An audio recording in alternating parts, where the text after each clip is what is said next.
Coming up next, the Bookening reads Moby Dick.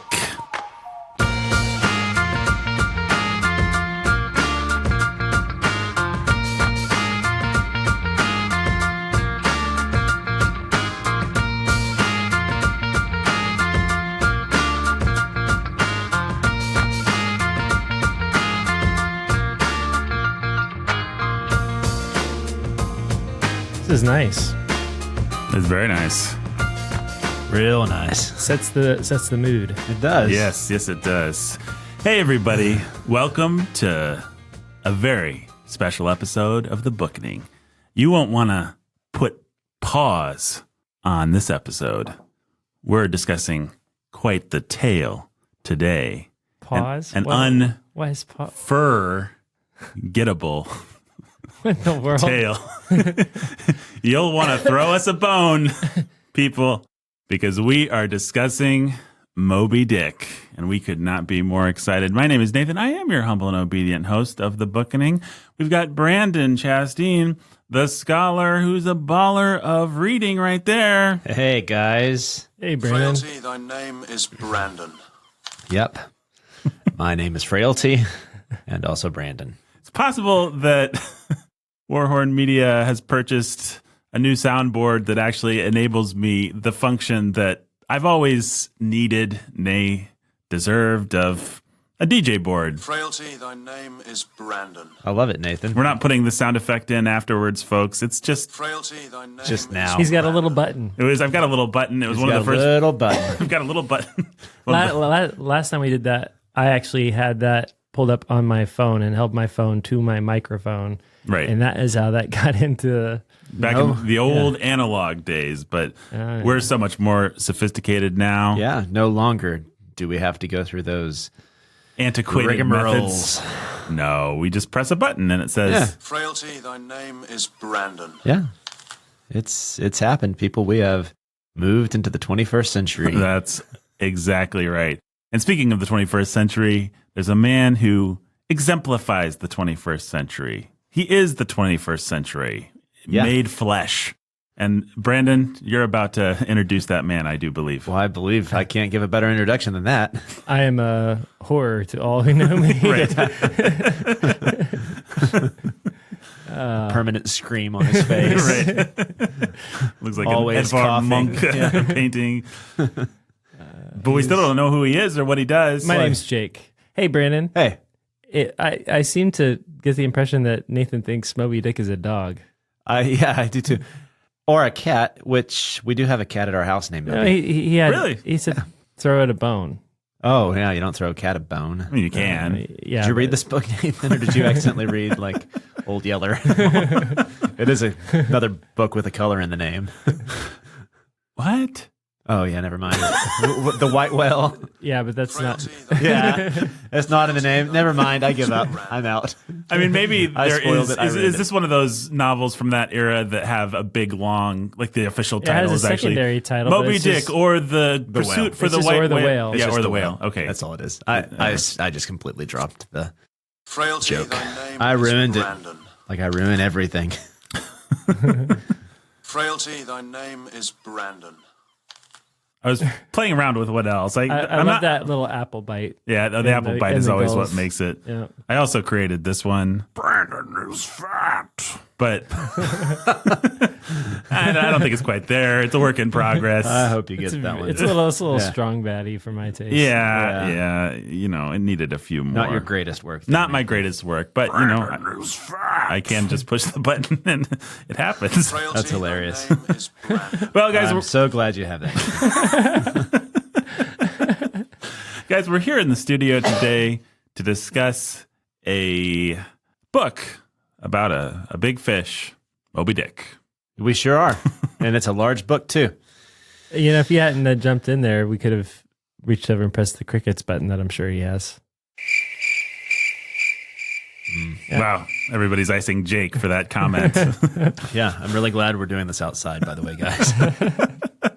At night. The only thing that Not in the I wanted to program one of those air horns, you know, I was wondering if you were going to pull that out. but They actually, this thing came with a whole bank of sound effects, and it had every one of those obnoxious DJ sound effects, but I have not figured out how to access both those sound effects and my pre-programmed, like the ones that I want to do, Frailty, thy name like is that one, Brandon. at the same time. So hopefully by next episode of the Bookening, I will be able to access standard rim shots and and stuff like that, and also Frailty, thy name is Brandon. I have faith in you, Nathan. I think you'll get it done. Thank you, Brendan. Hey, what's that sound? Okay, well, not a very impressive one. Let's try that again. What's that sound? There we go. Better, That yeah. was a little bit A better. little bit better. A little bit better. Here, let's try this. Maybe I'll just jack up the volume a little bit. What's that sound? It's the sound of the 6-shooters going off, indicating the contextual Texan. Brandon's from Texas, and he I am. provides much-needed context on this work. Today we are... Hey, can we just say, before we get going about this book, this is probably one of the best books we've read on the Bookening. Can I we- agree. Yeah, I we can say totally it. agree with that. Can we Yeah. just lead with that? Yeah, it's the only book that I've read that has made me feel like I could make a comparison to Tolstoy. Yeah. Yeah. And by the end of it, it's not Tolstoy, but man, he's really good.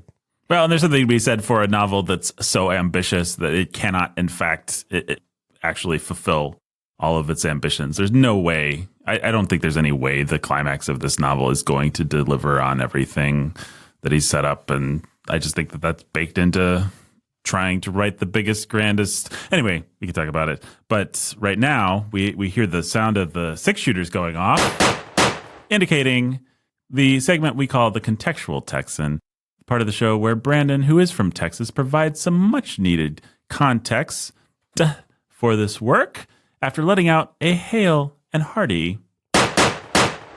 I thought maybe you had it programmed in there. No, that's still me. Yeah. Yeehaw! I mean, I guess I could. You want me to Yeah. program your context too? Just hit a button. Yeah, and just let it play. Just let it play. I'll write it up, and then you can just like press a button. and We'll get it'll one of those. read We'll it. have Siri read it. Yeah. Now, Brandon's going to provide some much needed context on Herman Melville, who had a fascinating life, He did. and Moby Dick. We're not going to talk about all his life. We're going to talk about his life up to Moby Dick. Okay, well, that's the fascinating part, isn't it? Sure. I don't know.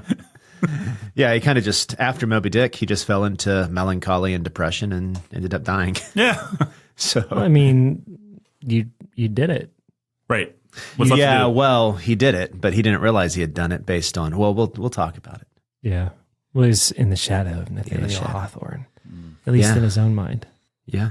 And in the minds of some of the critics, too. Right. All In the minds of Brendan Gleeson in that amazing movie. Oh, bro, boy. what movie? The stupid Ron Howard the movie. Depths in the heart. The depths in the heart. In the heart. My of heart the will go sea. on. What? I will go on. Jack, this is where we first met. Titanic? Oh, man, No, that was- Ron that was Howard a great made little like pull. a fake. Here's the story of Moby Dick stripped of all its wonder. I think that was the subtitle. What? Yeah. So Ron Howard made a movie Uh-huh. about the Essex, Oh, I didn't realize that. and it's framed as Melville, played by Ben Whishaw, Okay. goes to one of the lone survivors of the Essex, Uh-huh. played by Brendan Gleeson, and gets the story out of him of the Essex in his research for Moby Dick. Yeah. So it's the true story Of Moby Dick. of Moby Dick, and so I mean, there is some yeah, I truth just to made a that. dumb reference to a really horrible movie. Yeah, but it's in the same genre of like Ridley Scott's Robin Hood, where it's like, here's the real story of how Robin Hood didn't have any glory or adventure and was just dark and dank and medieval and horrible. It's just like one of those kinds of. Actually, I haven't seen it, so but it just feels like looking at it. The whole premise is flawed. It's Yeah, I like- don't know if it was the captain of the Essex that he ended up just becoming like a watchman in Nantucket, and then Melville did go and talk to this guy. So the at least the story as told in the so the Essex is all I know is the Ron Howard movie that I went and saw because I just wanted to see some Moby Dick Sure. style glory. Is this a recent movie? No, I didn't go and see it in Oh. theaters. I I made it sound that way, but no, I rented it. Or actually, I watched it on Hulu with ads because I didn't want to pay for it. Went to your living room. I went to my living room. I sat down and I watched Into the Heart of So the In the Sea. Heart of the Sea, I think. Yeah. The Heart of the Sea. It's got a great cast, right? It's got Tom Holland is in it, Brendan Gleeson's in it, Ben Whishaw is in it, Cillian Murphy's in it. Pre-Spider-Man Holland? No, I don't think so. Chris Hemsworth is the captain. So he's the weak spot in terms of acting. But I remember this movie now. yeah, it's a thing. And in the end, I mean, what happens is the whale attacks. They hear the story of this great big monstrous whale and they go in pursuit of it. And they get way out at sea trying to find it. And then the whale finds them and attacks them and destroys their ship like they'd heard horror stories about that nobody believed. Yeah. And then they're all adrift at sea. And then as they die, they have to turn to cannibalism to survive. Yeah. And everybody's quiet about it afterwards and tries to cover it up, except for the captain, who then goes on to become a merchant. Or he's actually not the captain. He should be the captain, but he's like the first mate or something like that because of politics or something. I don't know. Yeah, I know that he received the story from the son of the first mate on one of his first whaling voyages of the Essex. And then later I read somewhere, but I couldn't confirm this with anybody else. But apparently he went to Nantucket and talked to the guy who was either the first mate or the captain because he had been so unlucky. And I think it was because of that same ship where he had gone off to sea. The whale had destroyed the ship.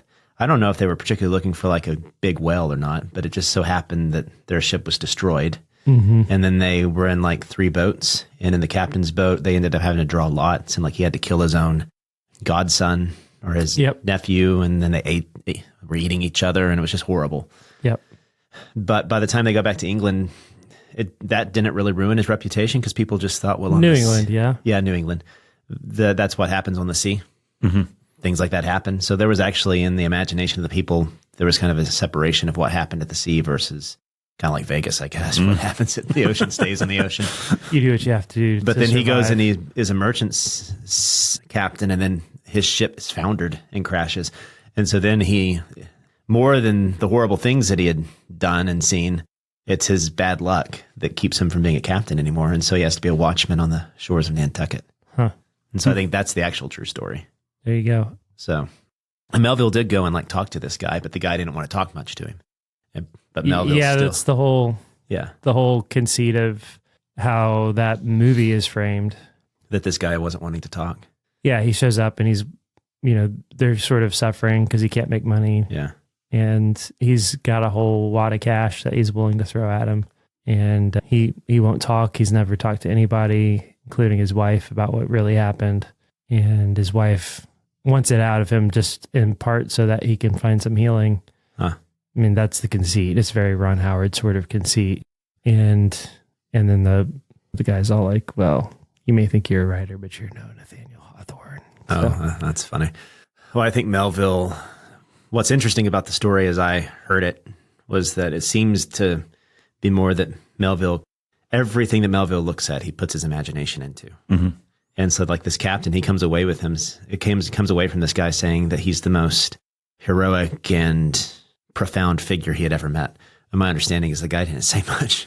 Yeah. But it's out of that, just the imagining of what this man must have gone through and all these things he had seen that did start to influence Moby Dick.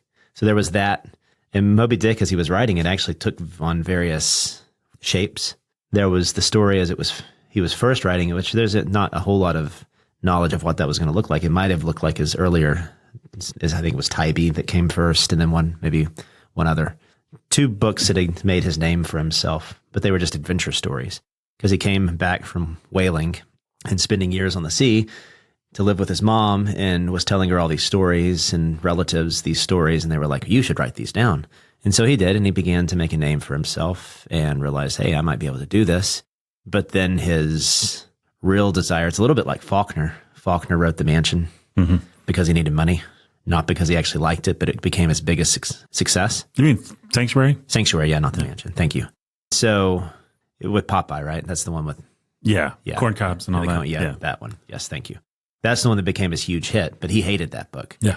And Melville kind of looked at his early writing. He started writing when he was in his late 20s or his mid 20s, and he got a name for himself, became a part of society, met a judge who helped get him more involved in this community, married his daughter. His brother had become a successful politician in Polk's administration, I think, and used some of his influence to help get some of his books published. He actually had a little bit more success in England at the time because they had more strict copyright laws. And so he would get published over there first. And then also they had critics who would help influence what Americans would think, kind of similar to still how things go today with like The Guardian and things like that, right? And so there were some stirrings about this young talent. And then for the next 4 years or so, he came into some money and he went off to the country and had some free time with his family to write. And that's where Moby Dick began to formulate and come out of that. So at some point, he met that captain. And two other things that really influenced the shaping of the novel, he really got into reading Shakespeare again. And man, do you see Shakespeare? You don't say. Yeah, you see Shakespeare all over this. In fact, he said that if the Messiah were to come again, he would take the form of Will Shakespeare. Oh, Wow. Yeah. Okay, then. Yep.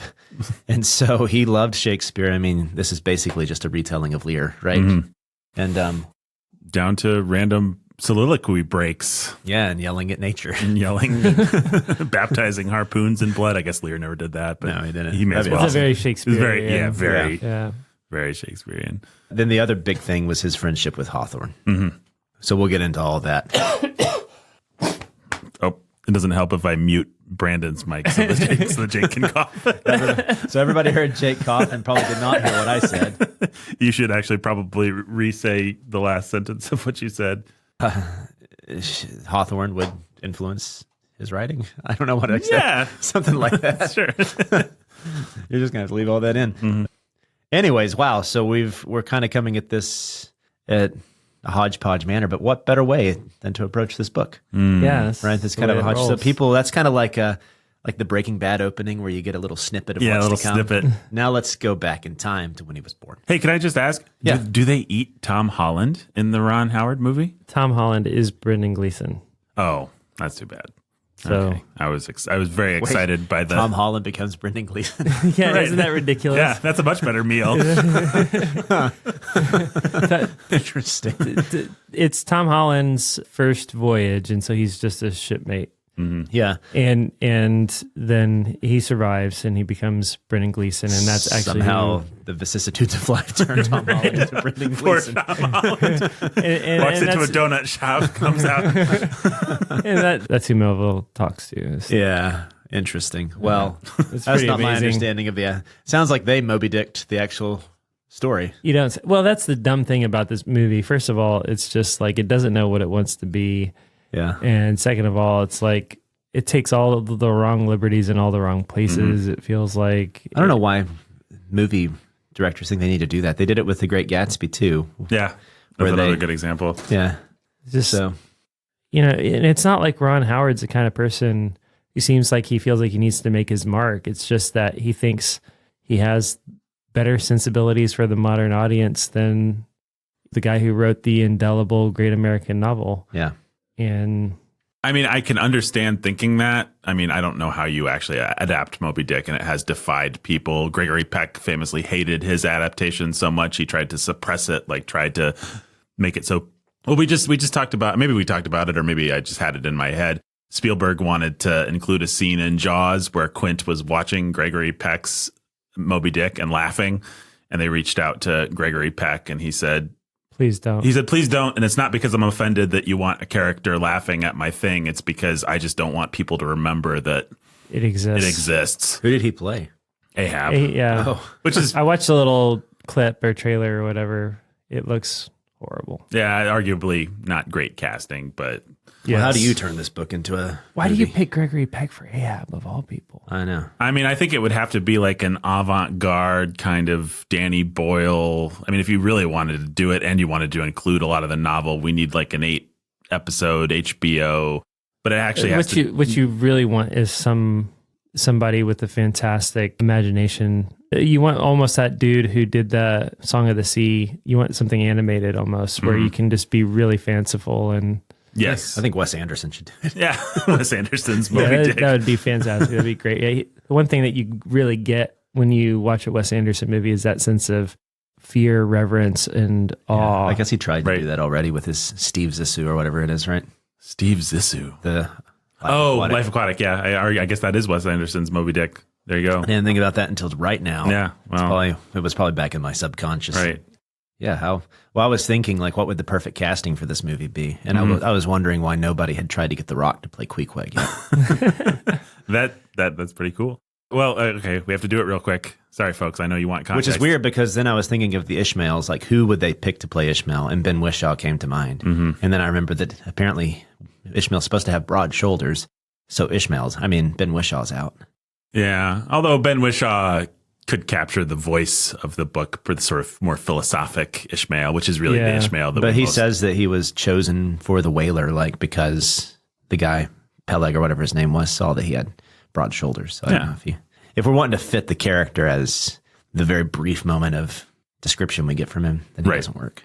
Oh, Ben Whishaw just needs to hit the gym. Yeah. Well, you can pick somebody that has more of a who splits that difference of contemplative but sort of all American.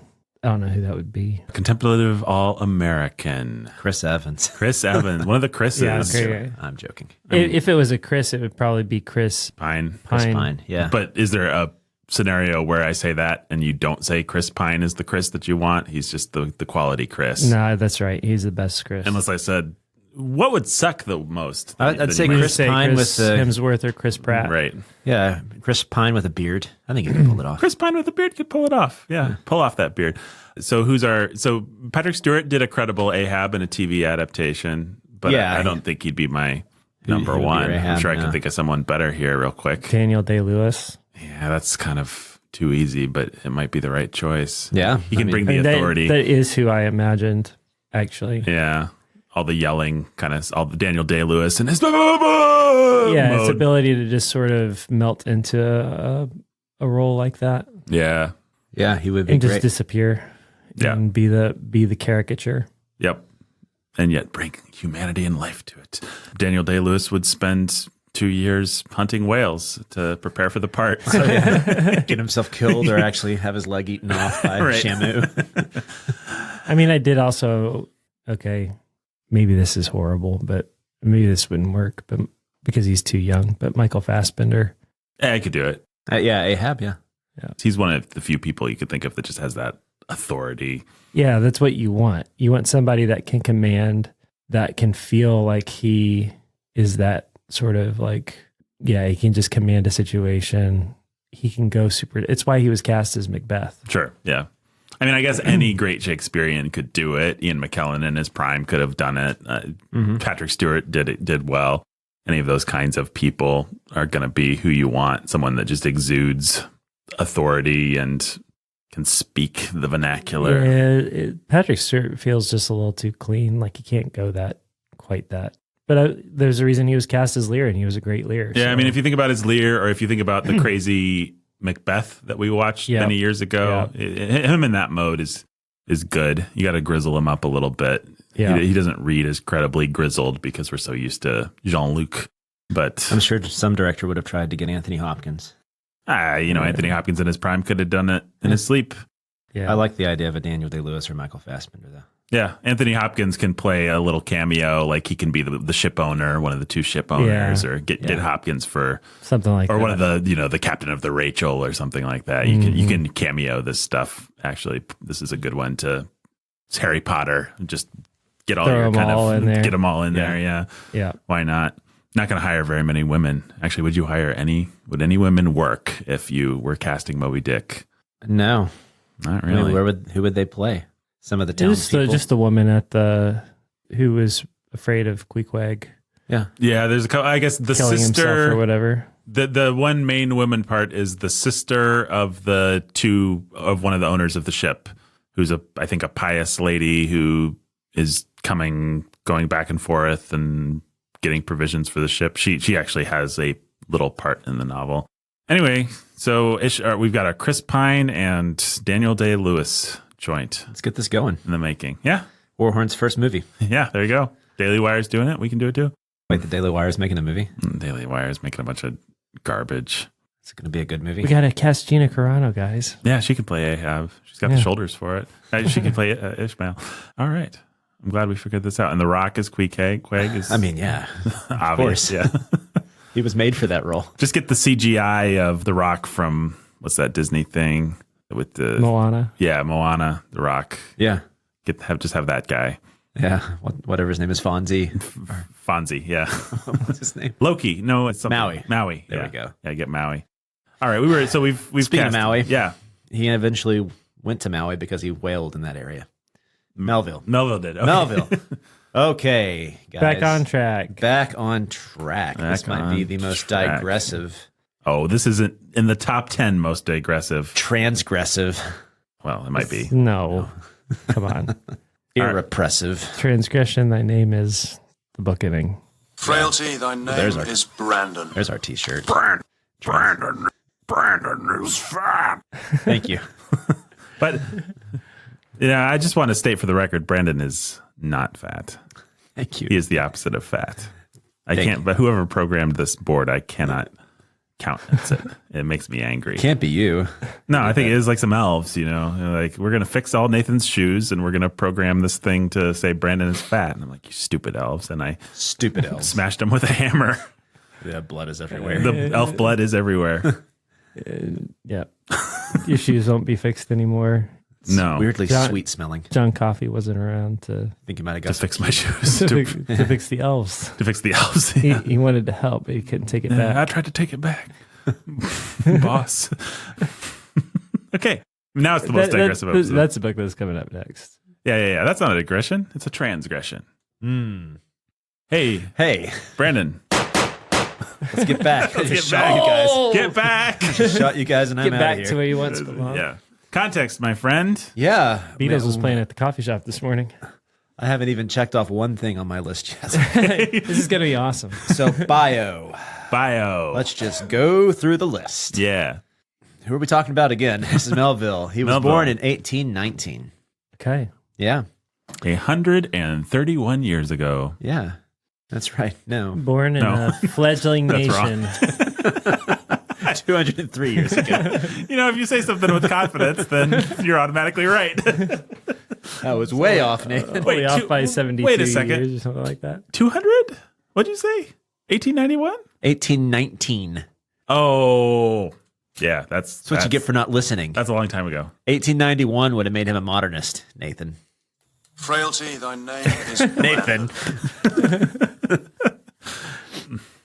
Anyways, he was born in 1819, 1819. 7 years after the comet, making him contemporaries of some of the guys who were born in 1812. He would have been writing in the same. Remember, we've talked about that before. Brilliant. Yes. Oh, man, this is the sort of stuff people love to hear in the Bookening. Mark Twain and Charles Dickens. Mark Twain, Charles Dickens, Tolstoy, and Dostoevsky would have been writing around the same time as well. So this was, a lot of people look at the period of history that he was writing in as the American Renaissance. But this was Brandon, like, did you know that you're contemporaries of people who were born 5 to 7 years before you? really? Yeah. And people 5 to 7 years after you. Wow. It's amazing. It is. For as long as you don't die, you're contemporary with whoever's alive. Okay. When we speak of contemporaries in literature, though, we often mean guys who were writing around the same time. Okay. Even if they Thanks. were. Yeah, oh boy. I'm quit. You guys do this. I'm out of here.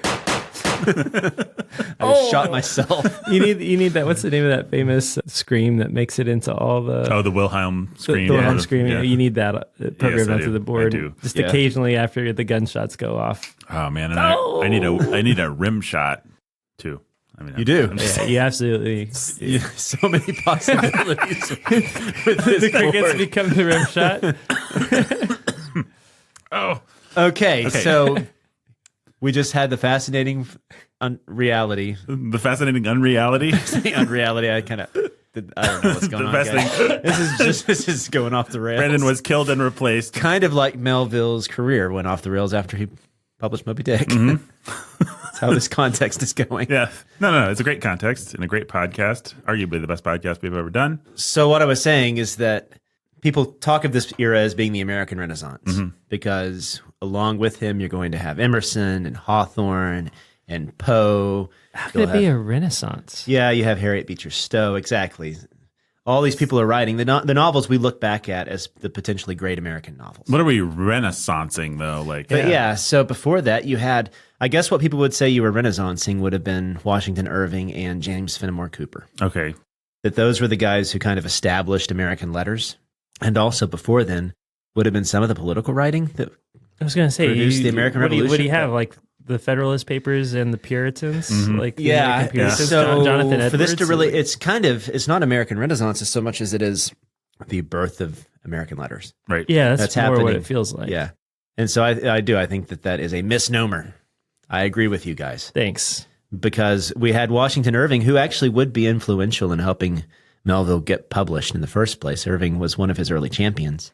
And you had James Fenimore Cooper, who nobody really looks back at as, I mean, he's kind of the early dime store novelist of American Nobody letters. respects. There are people who try to make an argument for Last of the Mohicans being the great American novel. It's the great American Daniel Day-Lewis movie.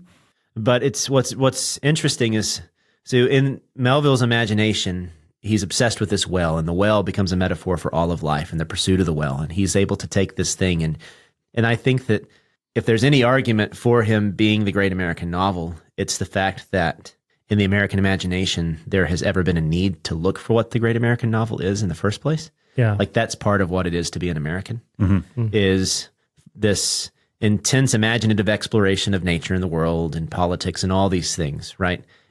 And also an insecurity in relation to everything else as to whether or not we're actually good enough. Right. Yeah. How do we when and how can we establish our own tradition and history and mythos that has any kind of comparison point to old Europe? Yep. And so if there's anything that makes this the great American novel, it's because it captures that sort of spirit. That intense, introspective, but also wide-ranging attempt to make all of the world fit into what it is to be an American. Yeah. Right? Yeah. Because the British don't feel the need to have the great British novel. Right. The Russians don't feel the need to have the great Russian novel. Right? They're not out there thinking that thought. They have arguments over who are their best writers. Yeah, I mean, they have half a dozen. Yeah. So, but if you look up like great how can you novel, choose? the only country that has its own great novelist search is America, right? And we still have that argument today, and it's just it's really interesting. And why I bring this up is because the revival that will make Melville important is kind of linked to the search for the great American novel. And so, as you know, we've always kind of been. It's like Moby Dick is a good metaphor for America's attempt to find what it is to be an American. Like we, more than any other nation, have this intense desire to discover what it is to be us. Well, yeah, it's like de Tocqueville.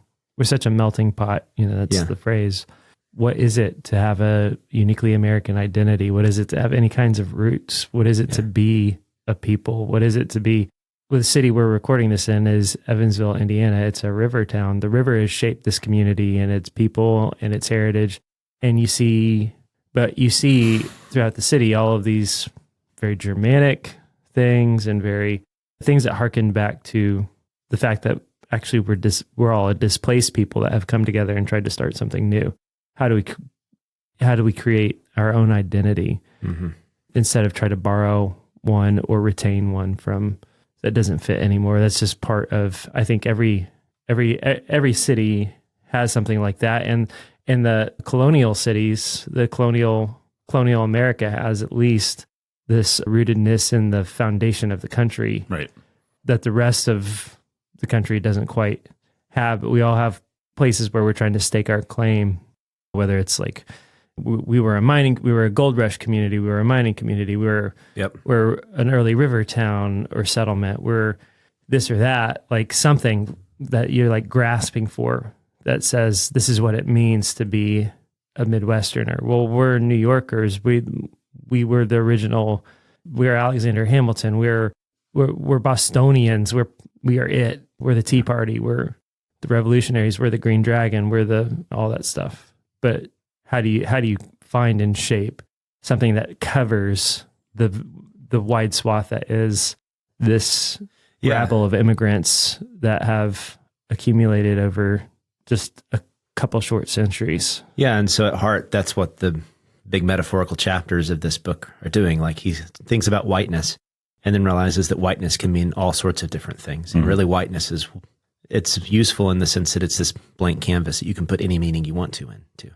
And I think that in that sense, it's really fascinating how this book has become, for critics, like whatever they want it to mean, right? As they search for whatever they mean by the great American. But unlike so many novels that we talk about, that's baked into this novel. It's not like you actually should bring some of that to this novel. Which I think makes it, like Tolstoy's works, it makes it the representative American novel, right? Whether or not you want to use the term great American novels. I just think that, so I wanted to bring that up because I think in itself, it shows how successful this novel is because it gets at what it is to be an American in the sense that we, of all people, have to have the idea of a great American novel. Like we're always trying to pursue what it is to be an American. And every president has their own interpretation of what it is to be an American. And now you see, like with the Supreme Court decisions coming down, that's always on shaky grounds, right? Yep. People think that under Biden, we have finally, a representative of what it means to be an American, but that's actually not what we would have means. if that Putin price hike didn't bite off our leg and drag us down into the whirlpool of destruction. I know. And so now, let's go over there and pursue that whale, which I wouldn't be surprised if we see more of that. Whew, boy. Are we getting bored with this conversation, Nathan? No, I just thought that was a good way to cap that discussion. Yeah. So we actually have to come back to that anyway, so I can't cross it off yet. So he was born in 1819. That's as much as we've established. He was contemporary with people who were alive at that time. Man, it's like we're having little bitty digressions that are becoming chapters within context. We're doing a meta podcast right now. This is the Moby Dick. And how long have we been recording? Podcast episodes. Just 40 minutes. We've not even really started context yet. We've established that Herman Melville was a man who was born. He was born. And that he lived when the people who lived were alive. Yeah. People who were writing. Yes. Other writers. Did you know that people are writing today? Yeah, we're contemporaries of them. That's right. Now, if I'm alive right now, am I a contemporary of somebody who's also alive and writing? You are. But I have another question for you. If I'm alive right now, sure. Am I a contemporary of somebody who is dead? No. What if the person who's dead is writing? Like, what do you mean? Like writing from the grave? It's a fair question, Brandon. I guess he'd be a ghostwriter, like a literal ghostwriter, and then yes, you would be a contemporary of that ghostwriter. The pattern is full. Yeah. I wonder if anybody's ever... I have another question. Ghostwriter. You really are a ghost, and you're right. If I'm alive right now, big F. Yeah. Am I contemporary with somebody who is not yet born? Are you suggesting that the Bookening may be our own form of purgatory and we're all dead? It becomes increasingly likely with every moment. What if nobody's writing? Oh, like at this point right now? Right. Can you imagine like a point in time, like a moment where for one brief moment, not a single person in all of the world is writing? Yeah, I'm sure that's a possibility. Yeah, it's called like 7:30 in the morning. But it's 5 o'clock somewhere. In which case, somebody's always drinking, but yeah, are they always writing? Probably not. Probably because so many people are drinking instead of writing. Nowadays, nobody writes anymore or reads anymore, so... Yeah, probably. Those are the sort of profound philosophical meditations that Melville himself gets into. Should we go back? Thy name is Brandon. Brandon is fat. Melville was born in 1819. Okay. He was born in 1819 to two fading families of American gentry. Okay. It's fading like in a Stephen Millhauser. Yeah, like hey, I'm a fading family and you're a fading family. You want to have a baby? Meaning that they used to have more prominence than they had at the time that he was born. And this would be influential or important for his life because he had a childhood that was much like Charles Dickens in the sense that his father had some schemes to try and get rich. One of them was getting into the fur trade. These things failed. His father went into a delirium and died when he was fairly young, like 10 or 11. And he was pulled out of school and had to start working to help support his family. And so he would be haunted for the rest of his life by the fact that he used to, or his family had this prominence, had this prestige that he didn't get the benefit of. And so he would always be at this position, a little bit like Ishmael, where you get the sense that this man is more educated than everybody else around him. Right. Has a more intense understanding and brilliance of mind than anybody else around him. And yet he's put into these lowly positions because of circumstance. There was a bit of a financial crisis in the 1830s that made matters worse. His brother for a while had I think it was another fur trading business. It was some sort of merchant business that he got involved with, but even that began to fail. And so he went back to school very briefly in his late teens and then went to sea to make his living and was there for a number of years. And so this is his childhood. From what we can tell, he probably was exposed to the classics in school. So his family wasn't like a literary family in the sense that we've seen with some of the other authors in the past, where his dad just had a library that he would have gone to, like with the Brontes or something like that, right? But he definitely read Shakespeare. He definitely read Milton. He was familiar with the classics. A little bit like Tolstoy, though, in the sense that he wasn't like a voracious reader or anything when he was young. It was more that he just had an expansive mind, and he went off and he sowed his oats while he was young. Some of the critical stuff that I read made it sound like, and I don't know whether this is true or not, you can give me your thoughts, but there was this tone of kind of condescension on the part of the people talking about Melville, because they made it sound like the frame of reference in Moby Dick is so wide. What am I trying to say? They cast him as an autodidact who's desperate to show off, and so he's throwing in every reference and everything that he can think of to try and say, yeah, hey, I know about that, and I know about that, and I've read my Shakespeare, and I've read my Plutarch, and that kind of thing. I mean, I think that there are reasons to say that it's partly true. Like one of his earliest works was just full of references and allusions. And I do think that part of his depression later on, he struggled with depression and melancholy his entire life. And you see that mirrored in Ishmael. I mean, one of the reasons he goes to sea is because it's better than a bullet, is basically what he says, right? He got to that point in his life where he needed to do something or he was just going to kill himself. And so Melville struggled with the same feelings his entire life. And I think part of that had to have been because he thought that he could have been something else and that circumstances just prevented him. Probably a good parallel to him would be Poe. That is something that I think, in spite of Ron Howard, Ben Whishaw really captured in that stupid little horrible, in the little bit that he had. I wondered how much that was, but as you talk, I'm just like, wow, he really like captured that real sort of insecure sense of, I'm committed to trying to do things that are beyond me, and I suck, and I can never, but it's fascinating. But I'm going to try, and I hope you won't be disappointed. That this sort of like sadness of, well, I know I can't. I know that I'll never, but I feel burdened with the need to do it. Kind of sounds like Ben Whishaw would be a good casting for an actual biography of Melville that actually wanted to tell the story. Yeah. And I think that did haunt him his entire life, is that he felt that could he have had the money and prestige? Because like when his grandparents died, they thought maybe they were going to come into an inheritance, only to find out that their father had borrowed against his inheritance, so that all that was left to them was like the equivalent of $500. And his mom, and it was just awful, right? And so it's just like blow after blow. And so then he goes off, and he has this state of mind where I do think it's going to gnaw at him the rest of his life, that in his letters, and I've read some critics that never even bring that up. So I think that that's just them reading into it. Like that must be what he was doing. Because I also think that he just had a mind that just chewed on things, right? And so when he had something that he was obsessed with, that just saturated his imagination. And he just spun it and spun. I mean, we can see that with Moby Dick. That's just the way he thought. He just got every single thing he could out of a metaphor. And so, of course, he was going to do the same thing with Shakespeare. And yeah, maybe there's some insecure throwing it around.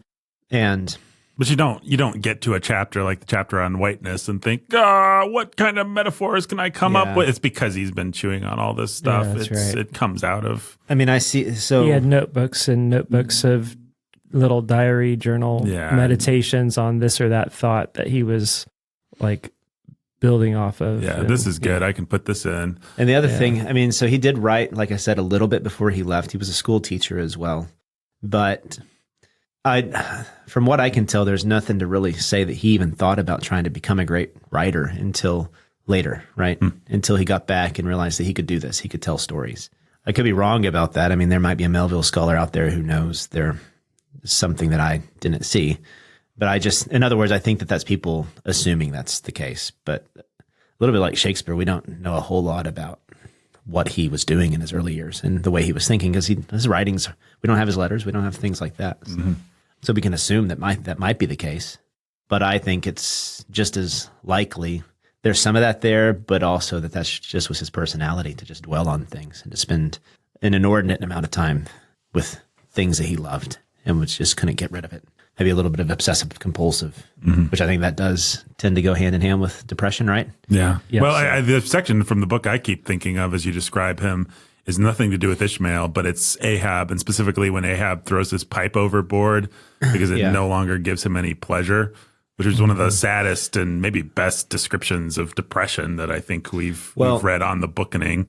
So one of the things I was reading, they did say that people liken Melville to Ishmael, but they often forget to see how much he is like Ahab as well, in the sense that when he started writing this book, so he came back from his travels, and we'll get to those in just a minute. But when he was writing this novel, like he would shut himself in his room pretty much the entire day. His wife, nobody was able to go into the room without knocking. He would come down for a brief dinner and then go to bed. Like this just consumed him, the writing of this book. And it's a little bit like the search for the whale, right? In the sense that this particular personality cannot let something go. And so he had this novel and he needed to get it done. And so I think that he saw himself in Ahab as well, which means that it helps you understand why Ahab's never just like the villain in the book. Right. Right. There are these scenes like when he's talking to Starbuck about what he was like when he was a young man, when he sees him crying, you just realize that, yeah, there's some humanity to Ahab, and he's actually a tragic figure. He's not just a villain. Right. And anyways, yeah. As you talk, I think Ishmael actually feels in that sense more like wish fulfillment or something. Like, what if I could have all these thoughts and all these insights, but also be a kind of cosmopolitan, go along, get along guy that nothing really affects, who's just kind of able to be an observer. Ishmael's not portrayed, at least I didn't read him as particularly melancholy, or I guess there are little hints and things. I could kill myself or go to sea. There is that kind of fatalism in Ishmael, certainly, but it's more just kind of, all right, cool. Yeah. That brand of fatalism than... Well, I mean, there are things like this in this letter that he wrote to Hawthorne. So he says, to go down to posterity is bad enough anyway, but to go down as a man who lived among cannibals. So he's talking about someone who was famous, and he's like, I don't want to be remembered like that. I have come to regard this matter of fame as the most transparent of all vanities. I do not think of fame a year ago as I do now. My development has been all within a few years past, and I'm like one of those seeds taken out of the Egyptian pyramids, which after being 3,000 years a seed and nothing but a seed, being planted in English soil, it developed itself, grew to greenness, and then fell to mold. So until I was 25, I had no development at all. So I mean, I do think that there's some insecurity that he had about the fact that he's not as educated. You know, I think that probably that Flannery O'Connor quote, or maybe it's Twain, I forget, that, my education has never been a burden to me or whatever, is partly true here. I mean, you see with him the intense creativity that you see with Shakespeare and Dickens, and what all three of them share in common is that we really don't think that they had like a world-class education when they were young. So, I don't know. It's interesting. And Dickens and Melville were both probably pretty insecure about that. Never thought that they quite measured up to the educated geniuses. Right. Melville happens to do it very well, but Dickens at his worst can feel the same, where it's like, I'm throwing in big words and big ideas because I'm a little insecure about myself. I guess so. That's my way of answering your question, that I think it's probably there, but it doesn't seem to be a prominent feature. Right. Like if I were a Melville's critic, I don't think that would be something I would spend much time dwelling on because it doesn't seem to be.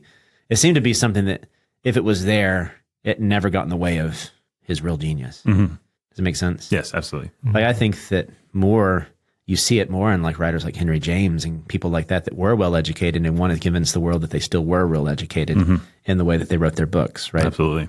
But yeah, so Longfellow, these other like the great educated poets that would go and teach at Harvard and stuff, they were writing at the same time as well. They were also contemporaries, a part of this American Renaissance. And so, and you had Hawthorne and you had Poe. So it's interesting. Yeah. So then to just go back to his adventures at sea, he did go to sea and these would shape his imagination. That's similar to Conrad or to Tolstoy, who went off on his gambling and then to war for a while, right? That they have these periods where their imagination, instead of going to university, they go to the world and their imagination is shaped and they see things. And I think that even more than like, so you get these MFA program writers today, right? And they all seem like they're just cookie cut to be published by the New Yorker. Yep.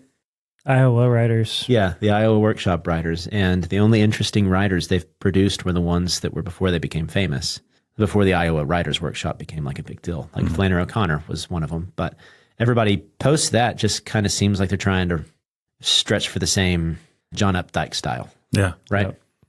These guys like Tolstoy, like Melville, like they didn't have that. Instead, they went to the world and he went to the sea and he went on a merchant ship for a while. Then he got involved with a whaling ship where at one point he and his friend decided to ditch the ship on this cannibal island and they got separated and he was finally rescued. But that became the story that became Tybee. And then as he told it, I mean, I don't know whether we actually believe him, but wasn't it a pretty crazy, like he has to shoot cannibals and they're running at him and he jumps into a boat and all I've this never actually read Tybee, but yeah, my understanding is it's a pretty intense story. And that's what, so we'll get there in just a minute, but that's what made his people saw Melville at first as an adventure story writer. And so it was a shock to their system when Moby Dick came out. I bet.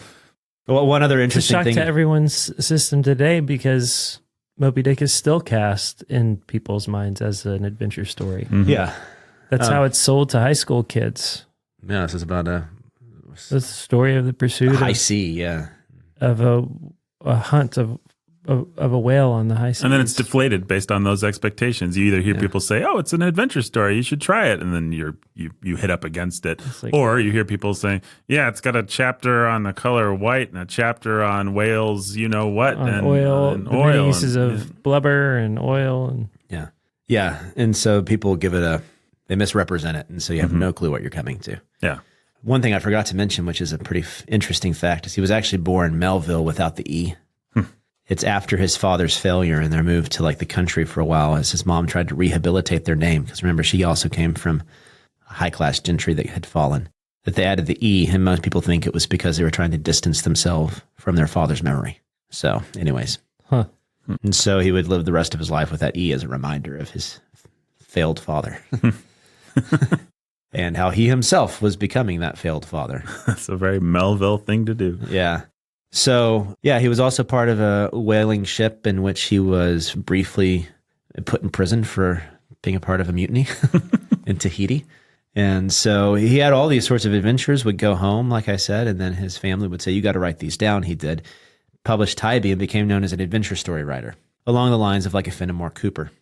It was during this time, though, that his depression, his ideas of what he really wanted to do and be, then he met he heard of the story of the Exeter. Then he moved out to the countryside. I think he borrowed some money, was able to buy a little farm, and began to get some more time to write.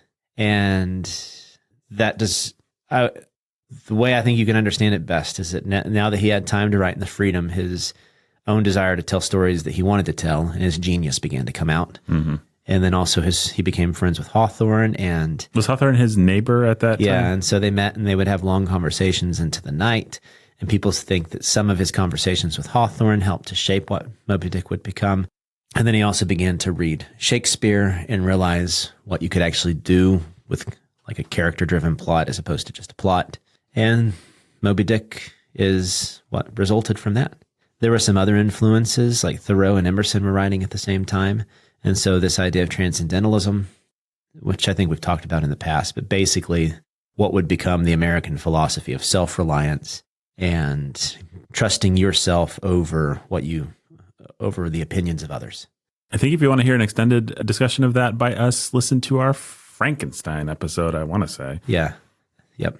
And so it's not really that important for Moby Dick, just to know, just kind of, though, to put him in context to what was happening around the same time.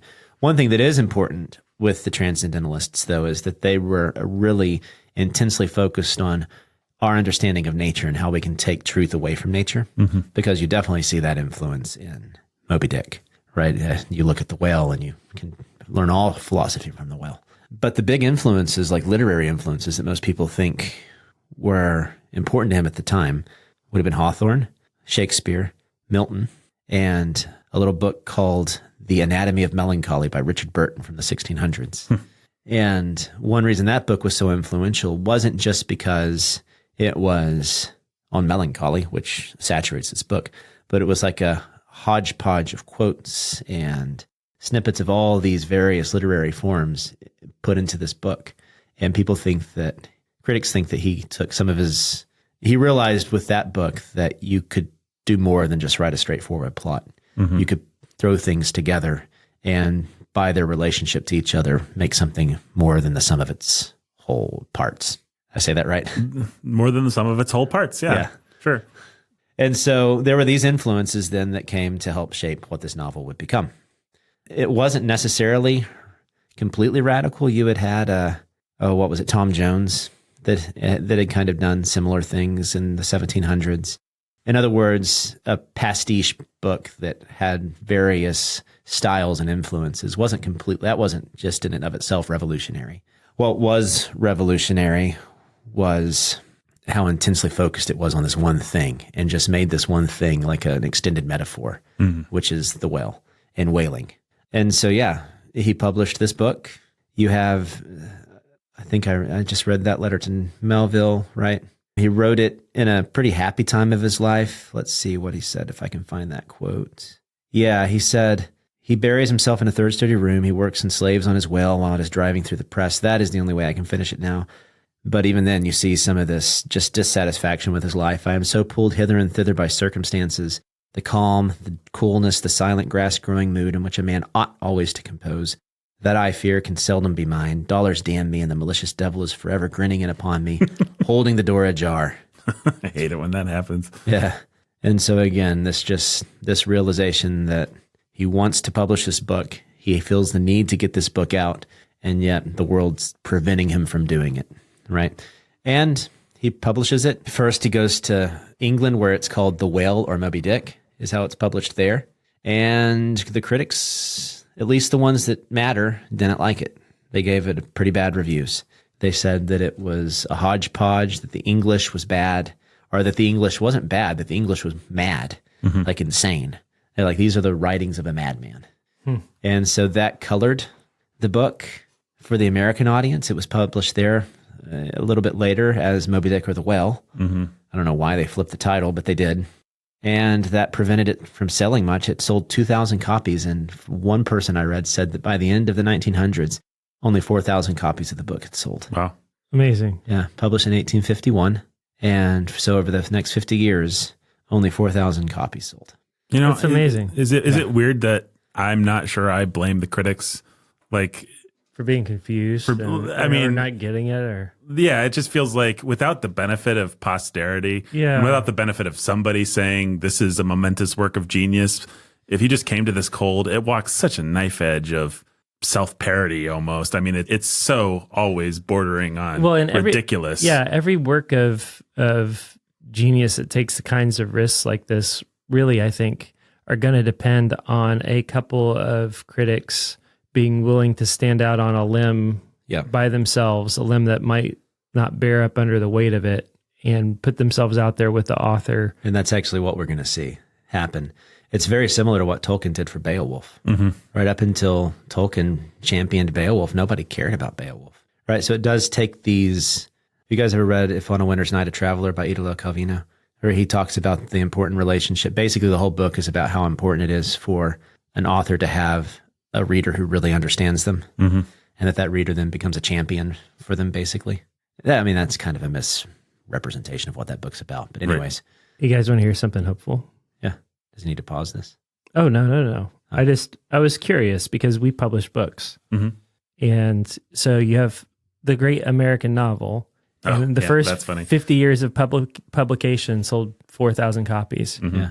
Have we outsold Moby Dick? I hope. We're close. With Daddy Tried is close. Nice. Daddy Tried has almost hit the 4,000 copies sold mark. And The Grace of Shame has hit 3,000, but has 1,000 more to go, more or less. And so, Yeah, I mean, I know those aren't there's similar parallels. to us. They seem like small numbers, but when you kind of step back and have some perspective. Yeah. I mean, 4,000 for the great American novel Mm-hmm. in its first 50 years. Yeah. It was unknown. It was unnoticed. And this drove him into depression, and the last years of his life were just him taking odd jobs here and there. He tried his hand at poetry for a while. His novel Pierre was another bust, and then just died in obscurity. Mm-hmm. When did he write Bartleby? That would have been after. But yeah. But still, yeah, nothing that we know today, like all that Bartleby and Billy Budd, those are all colored by the fact that we now think of him as a great American novelist. He was in such obscurity that when he died, they misspelled Moby Dick in his obituary in the New York Times. How'd they spell it? Put an E in there or something like that. The W-A-I-L. But that's just how little anybody cared. Mm-hmm. It was like this passing, like it would be like some screenwriter that nobody really cares about. Just it's a note, but it's sad. That's how he passed the last 20 years or 30 years of his life, was without really writing anything else. Because it's just, for one, he did it. He wrote Moby Dick, but also nobody cared. Mm-hmm. And so it just made him give up. Yeah, that would be pretty crushing. Yeah. And he wrote it fairly young too. It came And out when he was confusing. 32. I mean, you've written something that is so ambitious and so risky and so brilliant, and you have to be pretty committed Yeah.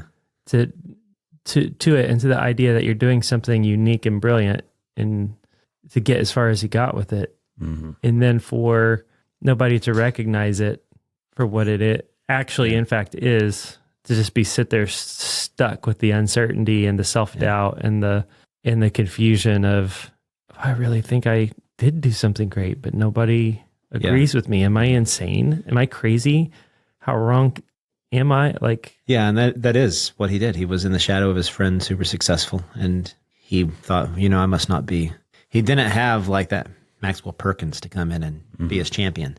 And we now live after books that have been as playful with their form. Because, this book is extreme. It's like, it has everything. It has the narrator, but then it also has theater. It has monologues and soliloquies. It has all these things that are just thrown in there. Many chapters that Ishmael couldn't possibly have observed. As far as structure goes, he was doing his best to just cram everything in there and make it work. And it is an adventure story, and it draws on prior adventure stories. Like, you had the Fenimore Cooper and Washington Irving that he was drawing from, but then he was also drawing from Shakespeare. He was drawing from poetry. He was drawing from... In that sense, it's very, it's like Salman Rushdie wishes he could... Yeah, Salman Rushdie wishes that he was this. Yeah. But also gives you less sympathy for people like Salman Rushdie when they complain that the public at large doesn't get them. It's like... That's like, oh, yeah, please. You're doing all right, buddy. You're doing just fine. And Herman Melville suffered and died so that you could be a pale shadow of him. Yeah, and far more successful in your lifetime than he ever was. That's one of the things that after my reading, and we're not to that point yet where we're talking about this, but after this reading, I thought one of the most overlooked aspects of this book is how funny it is. It's very funny. Like he made me laugh a lot. Yeah, it's very dry. Like it is, but like that part where he was making fun of the guy for drawing all the snowflakes, and he's like, "I'm surprised he didn't go out and take an affidavit from a justice of the peace in Greenland to verify each drawing or something." He was like, "That's hilarious." Anyways, but he's drawing from all these influences, and this is like a sponge that it encapsulates every genre that was coming about because of the printing press revolution. You had journalism, you had science writing, you had theater, you have criticism, you have philosophy, you have all these things that are just like in this book. Like if you want it's like cutting into like the glaciers to see the layers of all the things that have happened. Like with this book, you can just do a cross section of all the various writing styles that were around at the time. It's pretty fascinating to see. So yeah. But yeah, so that gets through most of what I wanted to talk about. We talked about genre, bio, influences, reception. All right. We talked about the development of the novel. Modernism. I think we still needed to discuss actually, modernism. we are going to get to modernism. Did you know that? No, I didn't. Frailty, thy name is Brandon. Let me see. A couple other things that I wanted to touch on, and these are just things we're going to tag on. Sorry, can I ask a question before you? Yeah. I keep not asking. How long is this question. context now? We're just a little over an hour. Totally. Is this the longest context we've ever done? Moby Dick deserves a suitably epic context. A and B, I doubt it. Yeah. Is there a word for that style of essay that this book seems to be drawing on, like the kind that a Francis Bacon or somebody writes, where they just hold a subject up to the light and they look at every single facet of it? Well, it's like it is the original essay. It's like the ones that Montaigne would have written. Yeah. Right. Yeah. I think just an essay. Just an essay, like okay. The classical understanding of an essay. The way we would probably think of it today would be like a personal essay. Where Right. you just take one thing and you just like once more to the lake. I'm just going to think about the pond that my father used to take me to, and I'm just going to talk about everything I can about that pond. For some reason, I have a book of Francis Bacon essays, the famous scientist guy, Elizabethan, and it's all that. It's actually the thing that reminds me most of Ishmael style and Moby Dick, because it's just like, let's talk about marriage. And then he'll develop this wackadoodle extended metaphor about marriage, and it'll go on. And it's actually quite interesting. I'm a fan. Montaigne and Bacon, they were great at it. Yeah. And those sort of contemplative essays. I mean, let's just look up Montaigne and see what people call his essay style.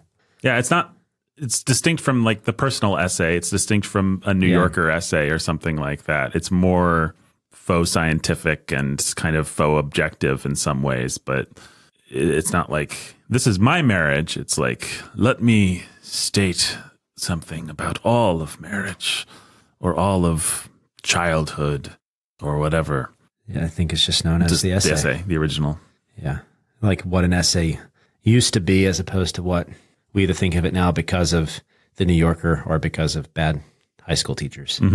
So more along the essay like a C.S. Lewis would have written too. Sure, like, yeah. Because he would, like the weight of glory, he just takes that idea of glory and he just dwells on it. Right. In a more modern style, but still. Right. Yeah. Yeah, I mean, technically this whole book is just one huge essay on the whale. And so... Yeah, a philosophy, a theology, Sorry, that may be stealing your thunder because I think I borrowed that from you, Nathan. But. No, but I stole it from somebody else. I listened to a critic who said the proper way to think about this book is as a theology. And if you compare it, if you've read a book of theology, if you've read Calvin's Institutes or something like that, and you compare it to what that book does with God, this book does with whaling. With Leviathan. It's like we're going to look at it from every aspect. We are never going to actually capture everything about the central mystery, but we're going to capture as many different facets as we can with as many different helpful metaphors as we can. It's kind of puritanical, which is where a Nathaniel Hawthorne would, you see that influence and overlap there too. Yeah. Also, that's the wrong use of the word puritanical. Well, people I think like the Puritan, like Puritan is just Puritan. books. Actually, Like during that same point in time when his mom changed their name, she did do a brief foray into Dutch Calvinism, and so he had some of that influence as well. That doesn't shock me. And so, which would have, later he kind of became burned out on Christianity, and which is why he and Hawthorne were such great buds. But and the sort of naturalist movement you see with like Thoreau in here as well. So the move away from that, but more towards what's it called? Universalism, the universalist movement. He wasn't like buddies with Emerson and Thoreau, but you can definitely see some of that influence here. Sure. In the sense that nature can be our religious text. Right. And you see that more like of a deist kind of. Yeah. So we just went for my daughter's graduation trip out to the Sierra Nevadas. And that's where John Weir first did all his adventures. And so I've been reading some John Weir stuff after that because he did the John Weir Trail and stuff. And you see the same thing there, that you go to the forest as your cathedral. Oh, yeah. And so I mean, here that's you take deeply rooted and that, I mean, if we want to say in the sea as an American, that like is an American thing. yeah, very much, yeah. So like I had cousins growing up and uncles that were like, fishing is my church. Yeah, you hear that all the time down here. Yeah. Like that's just that people and people think that they can say that and then they've ended the conversation with you. I've never felt more closely connected to God than when I'm I out, got a catfish in my hand. when I'm in the woods hunting, when I'm out in nature or whatever. And therefore that is my church, and I don't need your church, and I don't need any church. And in fact, I'm more spiritual than you religious hypocrites, because I go out and connect with God through nature. Yeah. It's like, yeah, buddy, or, well, Which that's a digression. one critic I was looking at here that actually was pretty helpful, because I think she kind of pinpointed something that's important about Melville's distinction from Hawthorne, is she pointed out that even though they both had that same sort of atheistic approach towards nature, that nature can be our God, and that we need to get away from society and its constraints, that the one thing that Melville doesn't seem to be able to escape is the reality that despite himself, a God does exist, and that God is angry with him. Yes. I don't think he can escape that, can he? No. And that's the irony of Moby Dick, is that Moby Dick is this thing that people keep trying to interpret in various ways. But the one thing that Moby Dick keeps, the whale himself keeps, this, the critic was saying this, I don't think he was a Christian either, that for Melville keeps representing is the idea that there is something that exists beyond us, and that something is holding us responsible for things that we're angry at it for holding us That something responsible. is not ultimately knowable, and it's not benign, but we are angry at it for certainly is pursuing something. us. Yeah. And I think that's kind of a good reading of the book, actually. Yeah. So still haven't touched on the last two things. One of them is just kind of an aside, but I do think it's really important just for understanding context, since that's what we're supposed to be doing with this, to understand how important the whaling industry was for America and for the world at the time. One of the things I was listening to made this observation I thought was fascinating, that the thing that replaced the whaling industry and its importance, do you know what caused the downfall of the whaling industry? It wasn't hunting whales to extinction.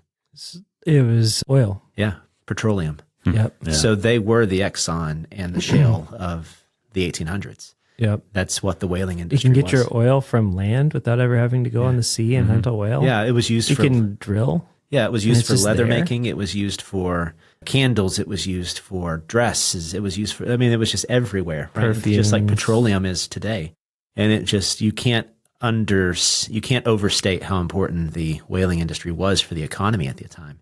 And so, because this seems like an antiquated thing for us, right? But the equivalent would be someone writing about someone going to the oil fields, right?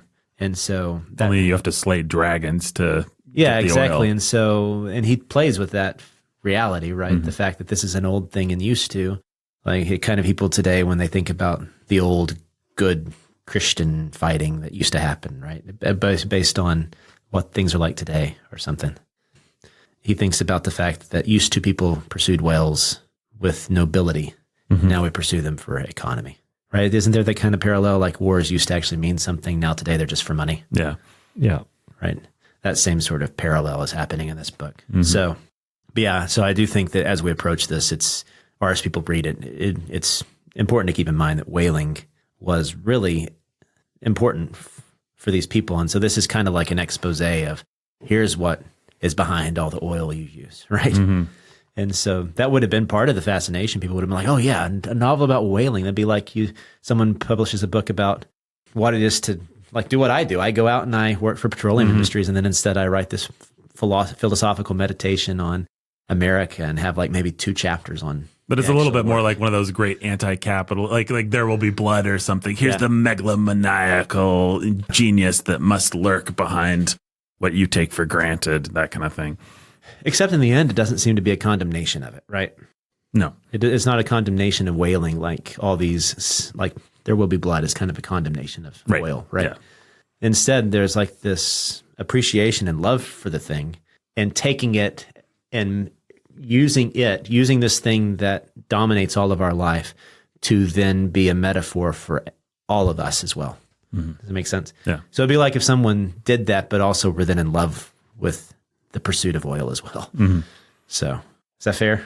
I think so. And love and slash just as regarded it as an inexorable, inevitable fact of life that's just doesn't really matter how we feel about it. It's there. Yeah, because I don't think that like this is some.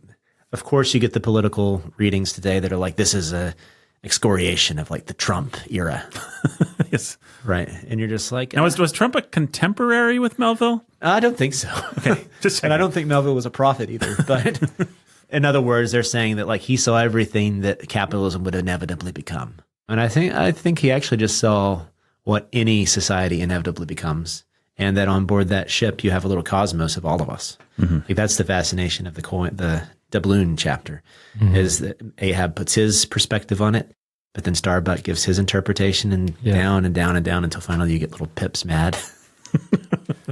Poor old Pip. Poor old Pip. Yeah, poor Pip, actually. Okay. And if you'd been left adrift. I know. Oh, man. We'll talk about that, but man. Stub. Yeah, Stub's great. Yeah. Although I may have skimmed a Stub soliloquy or two. Yeah. His voice got a little cucumber's tiresome. The word. Yeah. Right, isn't he the one that says that? Yeah, I mean, he's always saying cutesy stuff. Cucumber's like the word, to be cool as a cucumber. Yeah. Okay, so the last thing is to talk about how he became known as Melville today. Like, how did Melville become the guy who utter died in obscurity to Melville? That does actually, unfortunately, Nathan, get us to modernism. All things in my imagination come back to modernism. World War I. It was a brutal war. Modernism is my white whale. I cannot escape it. I never will escape it. Paris, the and jazz at this point, age. I just accepted it. Hemingway got into a boxing ring with Gertrude Stein as bull bore down on them. Yeah, actually, that's it. That would be fun. Gertrude Stein versus Hemingway. I wonder who would win. I don't know. Talk about a guy, though, who was like the inheritor of Melville and yet just still a shadow. I know, that's what I mean. It's still just a pale shadow of him. Melville represents what every American writer wants to be, the guy who goes out and does and is a man and then comes back and writes the great novel. And anyways, so in the early 20th century, you had this reexamination of what the American novel was. This one guy actually wrote an essay, and I think it was before the turn of the 20th century, actually, or the 19th century, but still 20th century. Yes, the turn of it, whatever, where he was thinking this through, right? So this was already in the American imagination. His candidate was Harriet Beecher Stowe's Uncle Tom Cabin. Wow. Yeah, that's what he thought is maybe, but he also said maybe it hasn't been written yet. So I think he may have been, well, no, because that was published a year after Moby Dick. So Moby Dick was there. The actual group of guys, though, that brought Moby Dick back to the American imagination were the modernists. And the reason is because with modernism, as we've discussed many, many times before, what was important for them was making it new. That was Ezra Pound's motto, make it new. And not only make it new, like explode things and then be playful and be experimental and be bold with your writing. And that's what they were all trying to do post World War II and World War I, because, everything was meaningless. And so D.H. Lawrence, who was one of the modernists over in Britain, was writing an essay on the American tradition. And he argued in that book that Moby Dick was one of the great American novels. And because of his championing of it, people began to reassess Moby Dick and to reassess Melville. And he began to trickle down into the university classes and then trickle down into the American imagination. And thanks to the modernists and thanks to their incessant desire to make it new and to find things that did make it new, people re-examined Moby Dick and realized that it was a great masterwork. And the rest is history. There you go. Yeah. And so you do have the modernists to thank for having Moby Dick in front of us. And when you read this book, it actually makes sense, right? This is like like you said, Hemingway wishes that he was Melville. This kind of is, style aside, because they would have never written like this. This is kind of the book they all were trying to write. This is what The Wasteland wanted to be. Yeah, I was going to say the more cumbersome modernists are the ones that seem more directly downstream. Your Joyce or your exactly. This is Virginia what Joyce. Woolf This is what T.S. Eliot. This is what they were trying to do. Yeah, very Ulysses is trying to be. This is just more readable than Ulysses. And so, But Ulysses, if you want to out Melville, Ulysses is basically all you've got left because Melville's already fractured the form so much that all you can do is take a hammer to the pieces of glass and make it into you have to take a hammer to the language, Sand. right? Yeah. Because that's all you had left to do was start playing with language since form was already played out. Well, and Melville also, for all the transgressiveness of this novel, doesn't actually cross any lines sexually, especially, and so that was left to our wonderful modernist friends. You get the chapter that really bothers people because queer theory really tries to take this book and do something with it, but they keep running their heads against the chapter where Queequeg and Ishmael are in bed together, but nothing happens. And it's like the most innocent chapter ever written. I have to say, maybe I'm just too debauched living in the era that I do and being downstream of queer theory as I am, but I wasn't convinced that nothing happened in that chapter. Just reading it again, I was like, "Oh, hey Ishmael, you guys have your legs wrapped around each other and stuff. And you're passing a time of contemplation together. That's something." And then I, of course, looked it up, and people have been speculating about Melville's sexuality, not just in modern times, but I read a Maugham. Of course, Maugham was gay, but I read Everybody was gay to Maugham. Yeah. Read a Maugham essay on Melville being gay, and there doesn't seem to be a lot of direct evidence, only speculation. But Yeah. I mean, people speculate that Luther was gay. Right. I mean, he had a wife, he didn't love her, but... Or C.S. Lewis and Tolkien. I mean, just because you happen to be friends with someone else, suddenly you're gay. Yeah, the best evidence Like in that they 50 had... years from now, people are going to listen to this podcast and think we were all gay for each other. Yeah, well, that's true. Hopefully, it'll be a different era, and people will be like, 3 male friends, a normal thing hopefully. that happens in these times. No, all they had was that Melville had a pretty cold relationship with his wife by the end, and that he did tend to fixate on male friends. He had a Hawthorne phase and stuff like that. But lots of people, yeah, that's true. But I think that's just because his obsessive imagination just kept him from being able to be a good father and a good husband. I think the closest literary analog we have to him is Tolstoy. Their lives were even pretty similar. So, except Tolstoy had some success. Tolstoy was a count with lots of money. Shows up in Solzhenitsyn's novels later as like the person everybody's going out of their way to see. The dumb thing about Tolstoy thought he needed to be Melville to be spiritual. Like, I better go out in the snow in my bare feet. Yeah, Melville just wished that he could be Tolstoy. Right. So That's funny. Swapped. They both could have been happier. That's the anxiety of influence right there. They just both wished that they were each other. Mm-hmm. Well, and were not happy with being themselves. Yeah. And neither of them realized that they had done the thing that they wanted to do, which was write some of the greatest literary works to have ever been written. Yeah. The Great Russian Novel. If only we could go back in time and just tell Melville who he would become. Be nice. Yeah. But we can't. We can't. He's rotting in the ground. We could dig up his shin bone. And beating Austin over the head with haters over the head with it. Yeah. There we go. Any more context? No, that's. I think I got everything off my list. Everything off your list. What about your chest? No, there's still lots on my chest. Okay. Hair, your shirt. What else on your chest? Rolls of fat. Rolls of fat. Thanks. Hey, Brandon is fat. You got to use it. I was just trying to. Frailty, thy name is Brandon. Oh. Oh, what's that sound? It's the baggage plane going over. Somebody opening up Hoover Dam. There we go. Baggage plane is circling again. Oh no, it's shooting at us. Oh, everybody duck.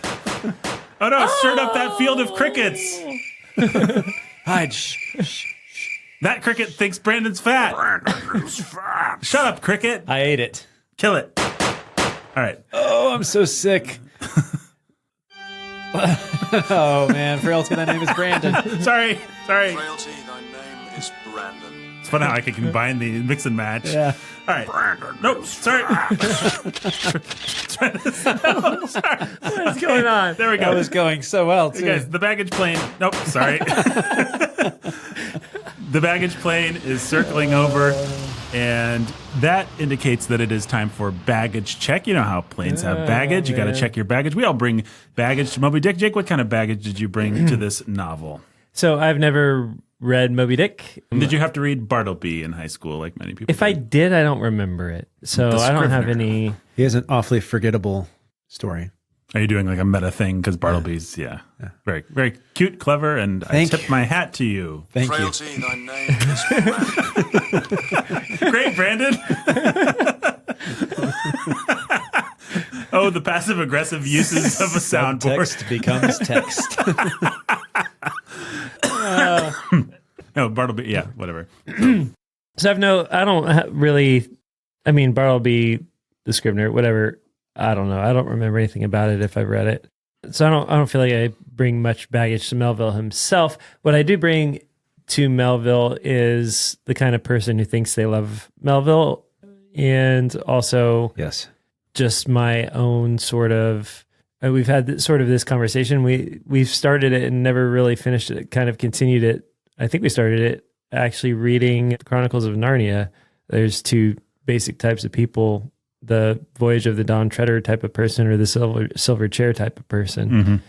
So first, the kind of person who reads and loves and thinks they love Melville has this sort of kind of colored.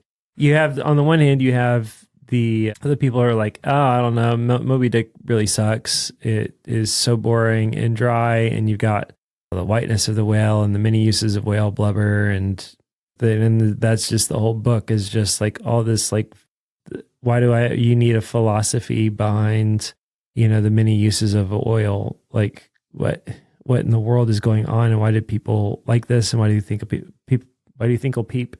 Why do you think people? Why do you think people? Why do you think people? It's good, and Cucumbers, the word.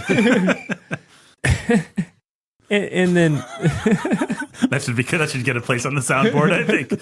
Cucumbers, the word. Yeah, sure, why not? All right. so there's that, right? And then there's like the person on the opposite end of that who's, I have one particular person in mind who's representative, and there may be different types that like Moby Dick, but who are just like, oh, the whiteness of the whale, it's so deep and profound, and its holiness, and it's like How can I plunder this for sort of conservative Christian it's aphorisms? like Christian. Did you know this was R.C. Sproul's favorite novel? Mm-hmm. And is there a better description of the holiness of God than the whiteness of the whale chapter? And Moby Dick is God, in fact, or represents God. And wow, this is so deep and profound that just make you be like, oh man.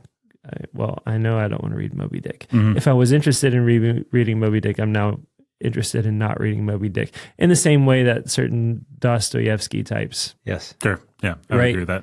So there's that sort of like two different types of aura that have surrounded Moby Dick, sort of like a fence that have just made it sort of like, well, that's one place in letters. I'm not especially inclined to go unless I have to go there. Second thought, let's not go there. Mm-hmm. Tis a silly place. Yeah, exactly. Yeah. So there's all of that. On the other hand, there's just the baggage that I bring of, I think some of it's growing up in a river town. It's not quite, the sea or being on the sea, but there's a waterway and you see barges and stuff go past. Yeah. And they have access to the sea, and they're, and sometimes they're going to the sea. And so there is that sort of like, and boat culture really is a thing around here, even though, it's the Ohio River. So it's and it's pretty far downstream of Pittsburgh and Cincinnati. And so, most of the boat culture is around all the lakes and wetlands and things that you find as you get closer to a river than it really is the river itself. You don't really feel good about playing in the Ohio River. Mm-hmm. So there's just some of that I've grown up with, and just the sense that I really like the open sea adventure type of a thing. Although I never read like Hornblower or anything that people typically think of like that. I just really, every time I read something like my whole read through of Moby Dick, I just wanted to go on a whaling ship. Mm-hmm. I just wanted to go on a voyage. The sea to me, maybe I shouldn't rehash this conversation. Maybe I should, but we had this whole conversation, and we had it multiple times, that I think has as much to do with personality as anything, where we talk about Brandon loves caves and caving, and I have other friends that love caves and caving. And part of what they love about caves and caving is the limitations, the puzzles, the problem solving, you're in a tight confined space and you've got to figure out your way in and out of it. Yeah, and Brandon's showing off his bruises and his scars from The recent caving trip. Yeah, and so it's like It's about pushing yourself and testing yourself against limits. yeah, and so you are trapped underground and you have to figure out your way through the tunnel or you don't survive. And it's a sense of adventure and exploration, and The unknown. like this one that we did recently, the one that gave me these bruises. You have to go through this little tunnel, but then you get to this point where there's the ceiling of the cave goes down and the stream continues under it, and you have 5 inches of airspace above you in the ceiling. And so you just kind of get on your back and just let yourself float for 40 feet. You're making me physically ill. Yeah. Brandon is fat. And that to me is completely unappealing. It's claustrophobic. It's like, no. And I like problem solving. But what I like in terms of problem solving is the sea of endless possibilities and opportunities. And so when that's Brandon's a silver chair guy, I'm a Don Treader guy. I love not knowing that feeling, at least. And maybe it's really different when you're out there actually on the ship, but at least from an adventure perspective, I love that feeling of, man, what's just beyond the horizon? You never know. You may have any number of problems and challenges that you have to face and problem solve, but the endless possibilities are what's before you. You don't know what tomorrow's adventure is going to be. And maybe that means you're going to go days on end just sort of staring at a blank empty sea, but you're always ready and anything can pop up on the horizon at any point. Lewis does in the Voyage of the Dawn Treader is, he has a different adventure for each island, and you have that succession of events. But I just really love all of that. So I really, really just have enjoyed living in the world of being on this boat. I love one of my favorite images from Moby Dick, which I know is also one of yours, Nathan, is just the whole chapter about being on the crow's nest, The masthead. Yeah. the masthead. Yeah. And you're on top of the world and the whole ship is sort of teetering beneath you. And But be careful that you don't drowse too deeply, because then you'll fall. And Yeah, I have that quote somewhere in my notes. I might read it later. Yeah.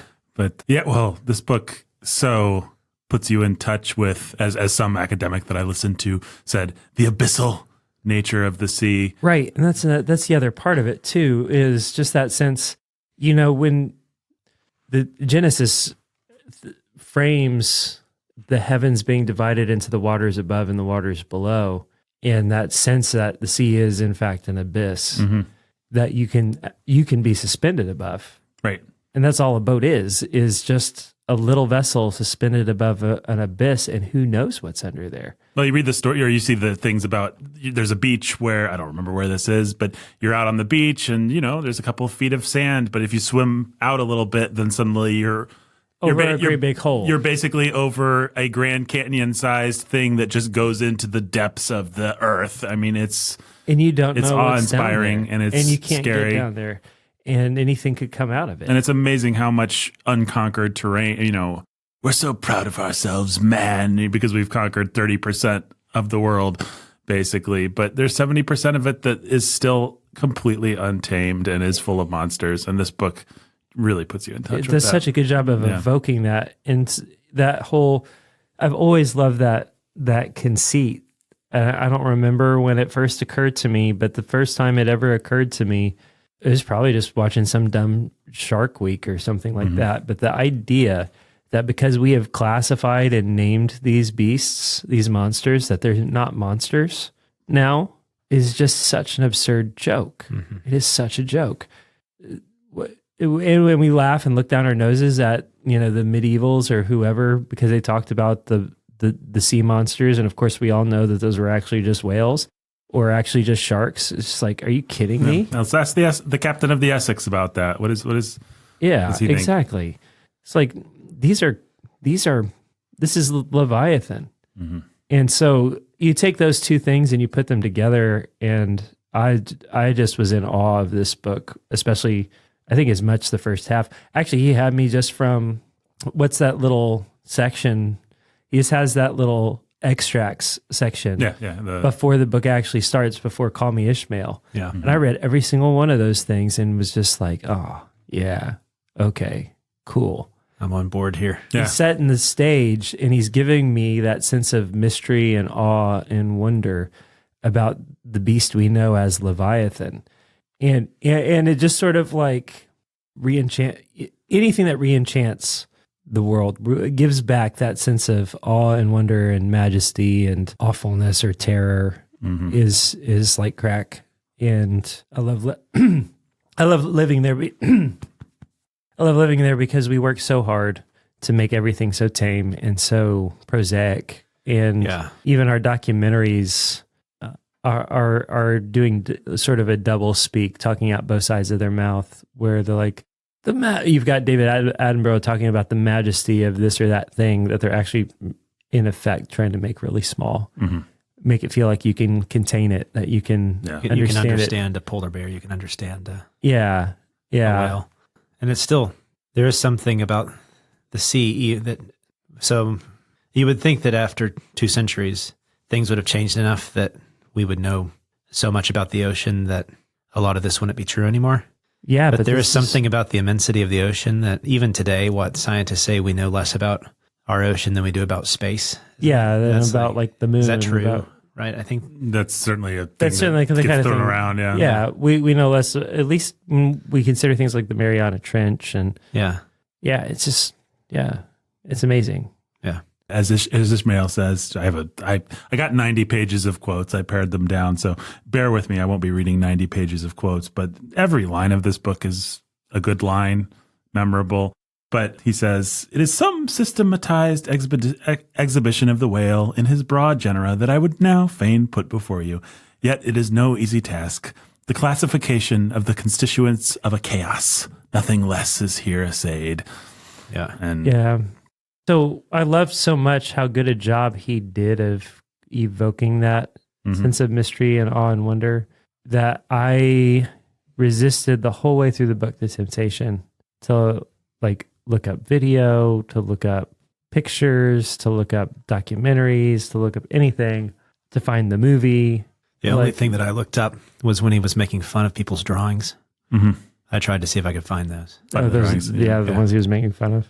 Like the guy who that wasn't a whale, that was a squash. Or something like that. That was a good chapter. Yeah. Okay, well, that's some good baggage. I think my baggage is similar. I mean, I do anytime I go to Florida or the East or West Coast and stand and watch the ocean, I am in awe of it, as I suppose many people are. I love the little section in chapter 1 or chapter 2 where he's just like, he's just, why do people find themselves staring at the sea? And he just describes the allure.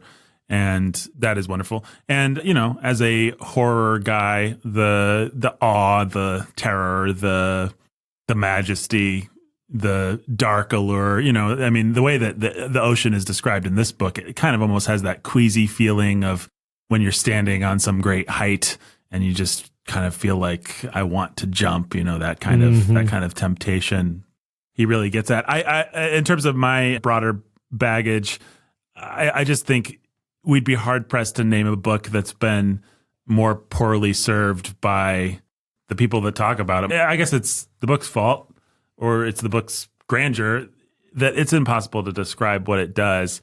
And so you hear about it your whole life. You hear about it as a kid. You get your great illustrated classics edition that cuts it down to, 100 pages, and people kind of say, it's about the hunt for a whale, which is just like saying Dracula is about a European count that leaves Transylvania and visits Europe. It's just like, it doesn't even begin to tell you anything about what the book does. And then you have the equal and opposite thing, like what Jake was talking about, the people that want to grab hold of it as some kind of profound something or other. And it just, neither one of those really gives you a picture of the book. You can't get a picture of the book. I mean, it's as unattainable, as unassailable as Moby Dick himself, finding what this book actually is. Well, and part of it, at least I think, is, I don't know, test me on this or challenge me on it. I think this is a book that you're only ready for it when you're ready for it. I think that's true.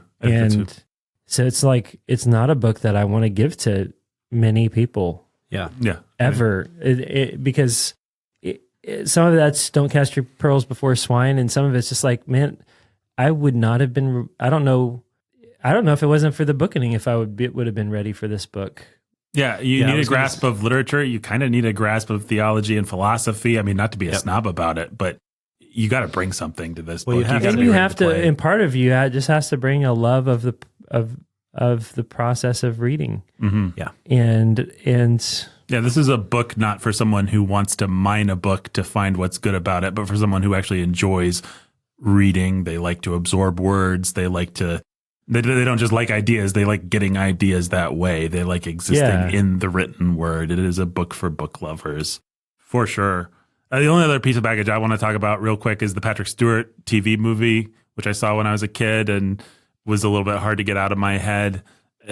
It's good. I mean, Patrick Stewart bounds around the ship and says all the famous dialogue and delivers the monologues like only Patrick Stewart can. But it's got a lot of really cheesy early 2000s or late 90s CGI stuff, which is kind of what actually sticks in my head.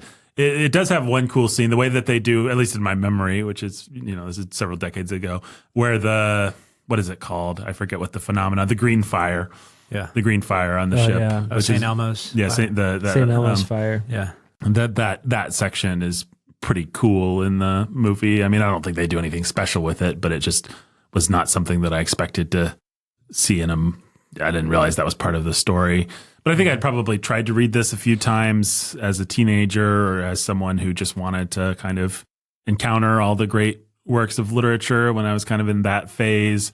Could never get through it. Did get probably just hung up on how long it takes to get out of the Queequeg section. I mean, there's just a lot of Queequeg and Queequeg's culture and all that stuff, which I loved now. I mean, it's fascinating and fun and delightfully pagan, but never could beat it back. I mean, never even got on the ship when I was a kid, but I've read it now twice, and I think it's one of the best books we've read on the Bookening, in the top 3 or 4. I think it is the great American novel, as we've already said. So we found it. Yeah. Brandon, your baggage? Yeah. I think this is the third time I've read it. First time was as an undergraduate. Second time, I think I had tried it in my teenage years, back when I was reading Dostoevsky and Tolstoy, and never finished it. I don't believe back then, but did finish it as an undergrad because it was part of a class. And at that point, it didn't do a whole lot for me. But then I had it with a good professor here at IU and loved it the second reading.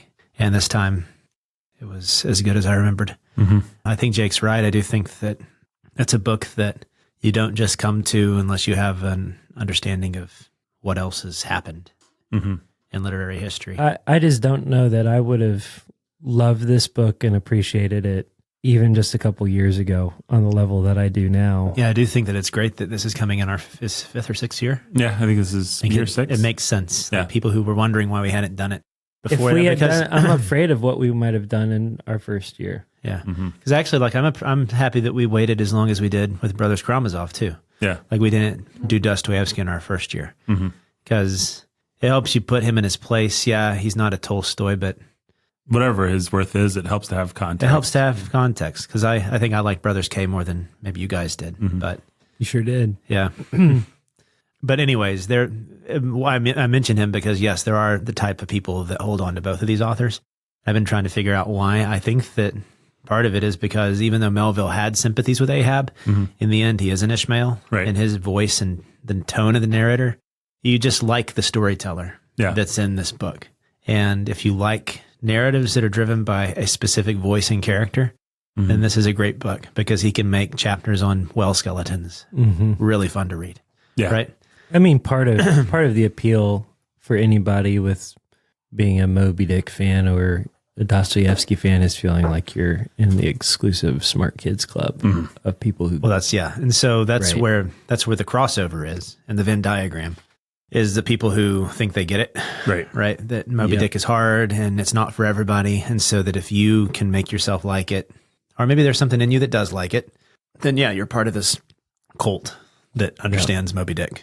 And so, but then those people are generally the one, they go around and they actually end up misrepresenting it because it's all about the transcendent philosophy that Melville actually kind of makes fun of at places too. Like these people who think they know, right? That's part of this point of this book is that that's the type of person that it's fun. It's like generally philosophers, and yet he spends a whole lot of his time making fun of philosophers. Because as an undergrad, one of the things that stuck with me, like he's really good at making these metaphors that really shape your thinking. And so I was a philosophy minor and had the tendency, if things had gone poorly, to become like one of these Dostoevsky fanboys. Right. Tolstoy had me, though. He had me at hello. He had me at not every marriage or whatever. Yeah. But anyways, that scene where, is it Tashtigo? Is that how you say his name? I think so, yeah. He falls into the sperm whale's head. And he says, so have some people drowned falling into the honeyed head of Plato or something, right? Yeah. And that, like, I was like, yeah, he's right. You can get so far up your own tuchus that you die in these philosophers. And so that metaphor stuck with me and kind of was a good medicine for realizing that it wasn't all that it was cracked up to be. Yeah. That you could spend your whole life thinking you had figured out what the whiteness of the whale is, or you had figured out what Moby Dick represents. And his whole point is that that's just ridiculous. That's pointless. You're not going to. Yeah. I mean, it's almost like that corny old, who is it? Where's the I don't know where the metaphor comes from, but one blind man feels the thing and says it's a this, and one blind is because he was holding the trunk of the elephant and the thing of the elephant. It's like we can look at Moby Dick, we can look at the whale, we can look at the ocean from every angle and still never have a comprehensive picture of it. So my baggage is I actually had read him as an undergrad, and back in Texas, for whatever reason, we did have some Dostoevsky fanboys, but we didn't have Moby Dick fanboys. It wasn't until I moved here that I met guys like that. Yeah. And I had already read the book and so I was kind of like, what in the world did they read? It's kind of like when you talk to a Dostoevsky fanboy, you're kind of like, what did you read? Like, have you ever read Brothers Karamazov? Because it's not just what you're talking about here. And it's like, have you ever read Moby Dick? Because it's not just all doom and gloom and transcendence. I don't know what you're talking about. But anyways, so that's kind of, that was my perspective on, because it was a phenomenon here with specific people. So I think most of the books like Moby Dick that have that allure to that kind of person also have something prurient. Like Dostoevsky's going to have some murders and some sexuality and stuff like that. You know, some kind of a hook. It's the book about the man that kills the old lady with the axe. You know, harpoon in this case. Something like that. But Moby Dick really, unless you're into whales, doesn't have that kind of... The absolute Satanism of Ahab. Right, but you don't get that early enough, and the book's not famous enough to make like a horror guy read it. Yeah. Right? The horror guy might be very happy if he read it. Well, and also, so the other thing is, I think that even though Melville sympathizes with Ahab, I think in the end he's an Ishmael. Yeah. And I think Dostoevsky is an Ahab. Right. And that he was just monomaniacally obsessed with like this one idea of our psychological depravity, and that's just like, that's all that was his obsession. And so these guys that become obsessed with him, there is that prurience there. But then when they try to become obsessed with Moby Dick, it's not quite. Yeah, well, I mean, for one thing, it's not Notes from the Underground Man or whatever. We're not actually living in Ahab's head. We get relatively little Ahab, actually, for as powerful of an influence as he exists. Sympathize with Dostoevsky's characters insofar as you sympathize with Dostoevsky. Right. But if Dostoevsky wrote this book, it would be from Ahab's point of view. We'd live in Ahab's head for 600 pages, and then we'd drown with Ahab. Yeah. And Melville's just not like that. He's going to abandon Ishmael at multiple points to give us Ahab. He's not above just saying, oh, well, I don't know how Ishmael knew about this, but here's Ahab's inner monologue now for some reason. Well, it's more that Ishmael is not above making things up. Right. Not above just projecting, imagining. And saying this is probably what Starbuck was saying. Right. And it was the weirdest Shakespearean kind of comedy scene. Not Starbuck, but Stubb. Well, that whole doubloons scene, they all come in. And they all take their turn. And Flask is just like, I wonder how many cigars I could buy with this thing. Oh, man. Well, guys, that ushers us into the big picture. You hear that sound of the camera shutter? Bringing us into the part of the show where we Well, hang on. This is not getting my 6-shooter out so I can shoot it. Right, is the cameraman dead now? He should Oh, be. shoot him again. Man, kill him. Hey, Get him cameraman, again. don't Get say him. that. All right, we got him. As his last words. So we've Put already. it on his tombstone. I think we've already kind of talked about the big picture of this Pizza. book, but Tombstone pizza. what other general thoughts do you guys What? have? Whoops! Oh, sorry, folks. Oh, no. No, we have to do our Back to badge that again. Oh, no. Hey, Bad Outplay. Shoot him. What? Those characters died last year. Yeah, they're all dead. They're all dead. The mysterious Phantom will not come back. He never will. He won't be in any episodes this year, I can guarantee. So, any other big picture thoughts about this thing before we move on more specifically to the characters and stuff like that? I mean, I think we've mostly said it all, right? Like, it's hard to talk about a book that breaks with form so much, and we've already looked at the one person who says, "Well, it's an adventure story," and said, "Well, you're an idiot. We didn't read the same book." Or you're just a liar and you're saying that so that you can convince a 16-year-old boy to read it or whatever. Right. And we look at the person who says, it's a philosophy of life and say, well, Not really. not really. But also, I mean, part of what makes it difficult to talk about is that it is yes and It's all the those oth- things, It's yeah. all of those things all at once. In It its is all own things and nothing. unique way. In the sense that, like, we had that conversation about War and Peace, and Tolstoy's insistence that War and Peace is not a novel. It's Yeah. something completely different, right? It's its own thing. If anything, actually, If anything, it's the greatest novel ever written. What's that? War and Peace. Did you This is suffer the brain second damage and one. forget about Anna Karenina? yeah, Anna Karenina is better. But Moby Dick actually is a better candidate for saying it's kind of in a genre of its own. It's a It's just his novel, own, not yeah. a novel. Yeah. It's a novel that's not a novel. It's You could cast it's it a as- novel that's a treatise that's also a play, but that's also It would not be unfair to say it is a Poetry. book-length essay on whales. I mean, it really is that. But that it's also a fictionalized telling of the person who wrote the essay. Right. And now he came to the and it's experience. completely character driven at the same time. Yeah. Right. It's So just it's- really, really hard to talk about. Yeah. It just is its own. It is what it is. And anyhow, from a big picture perspective, I think that's what needs to be said about it or reiterated. I don't know. Yeah, I mean, the only other thing I would add is if you hate language, I don't know why you're listening to this podcast, but I don't know why you would read this book. It's not one that you can simply strip mine for its ideas, for its philosophies, for its characters. So much of it's the poetry. The poetry. Yeah, this is a book of poetry.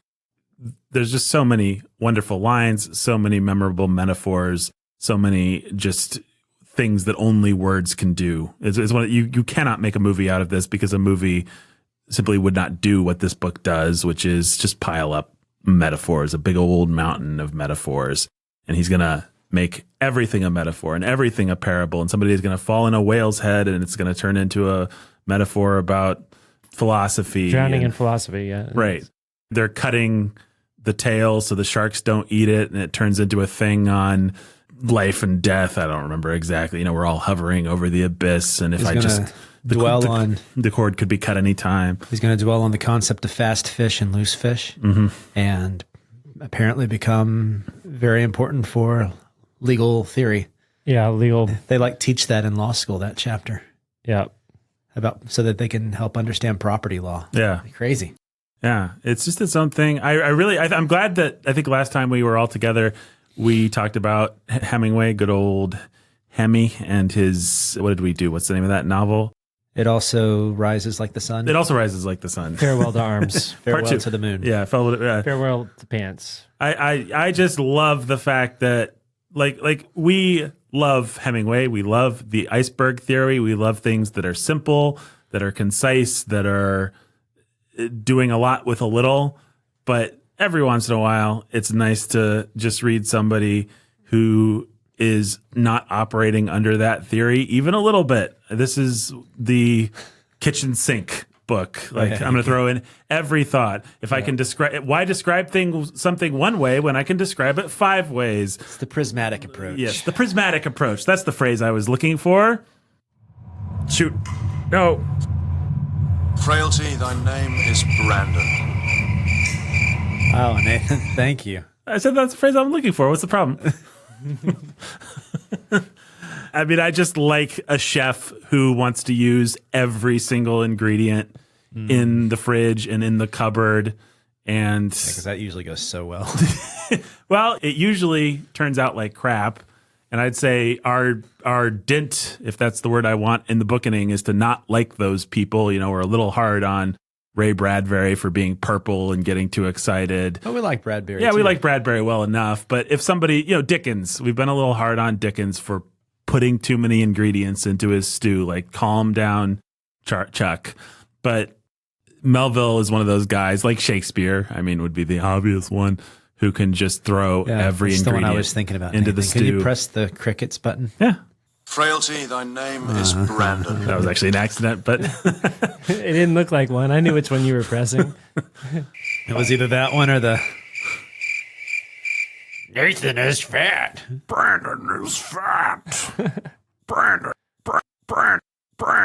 is fat. You look like a well, DJ. Yeah, go eat your plankton whale. well, Brandon, you look very handsome and svelte. I think you should give us all a passive aggressive board. I tried to think of a good passive aggressive thing for Jake, but Jake just hasn't done anything wrong on this podcast that I can make fun of. So hopefully there'll be a button for Jake one of these days. Brandon is fat. The galaxy. You could do the galaxy quote. Oh, that's not a bad idea. That's not a bad idea. Speaking of which, there's a whole galaxy of other things to talk about in this book. What's that? It's the Hall of Heroes, the horns, bringing us into the Hall of Heroes, where we name the heroes and decide if they measure up. Well, Nathan, I think that this book is actually a book of antiheroes, that drawing from the deep Miltonic traditions that that we're what you supposed to think? question the very concept of heroism. Ishmael's not the hero of this book? People make the argument that he's an anti-hero character because he doesn't do Ishmael? anything heroic. He doesn't do anything. He's just the narrator. Well, exactly. He's not the Queequeg does heroic things. Yeah, you can Yeah, say. it's ridiculous. The book is full of heroes. The anti-hero maybe Ahab, but this is a book full of tragic heroes to some extent. Like Starbuck is a pretty tragic character. Yeah, I like Starbuck. I like old Starbuck's awesome. Starbuck. Yeah. Because Starbuck won't, in the end, Starbuck is the noblest character, and he is a good candidate for the tragic hero because he won't stand up to Ahab in the end. And it's therefore some of his responsibility. It's a good argument. I think Melville's trying to make an argument as to when mutiny would actually be okay. Right. That Starbuck should have started a mutiny. Yes, I agree. It wouldn't have been even a mutiny necessarily. I just think he was well within his rights. He He had a happy family back at home waiting on him. It's not just that. They've abandoned the mission for which the ship was actually chartered. Yeah. They're not actually obeying the laws. Like there are laws that are above Ahab, and he's violated every one of them. It has all the makings for when it is actually in the province of a godly man to say, no, we've had enough. We need to rebel and depose this tyrant. Yeah, I mean, you take the fact that they're not doing what they were commissioned to do, that they're putting everyone's lives in danger, and that they're going full satanic blasphemy. Yeah, around the time In the Ahab is process. baptizing his harpoon in pagan blood. Yeah. And you find out that he had stowed away some weird. Yeah, Foreigners. I mean, Those guys are scary. those guys are scary. What's the name of the main guy? The Faluda or something like Faluda, that. yeah. Fayuda. yeah, Fidula. Fidula. There it is. I mean, they're just like demonic witch doctors. Mm-hmm. And Yeah. I mean, that's part of Ahab's brilliance, though, is that he definitely knew how to out theater everyone else to kind of intimidate and put them under a spell. Mhm. Even good Starbuck. I think the book actually plays fair. So often when one character convinces another character in literature or in a movie, I just feel like, well, they had to fall for that speech because then the story wouldn't work if they didn't. But I think he actually writes for as Shakespearean and kind of over the top as it is. I think the scenes where Ahab has to rally the crew and has to manipulate people and has to Well, even Starbuck. use I'm people trying to remember really what scene well is done. it that Like it's the moment where Starbuck fails. He's got the gun. Yeah. Yeah.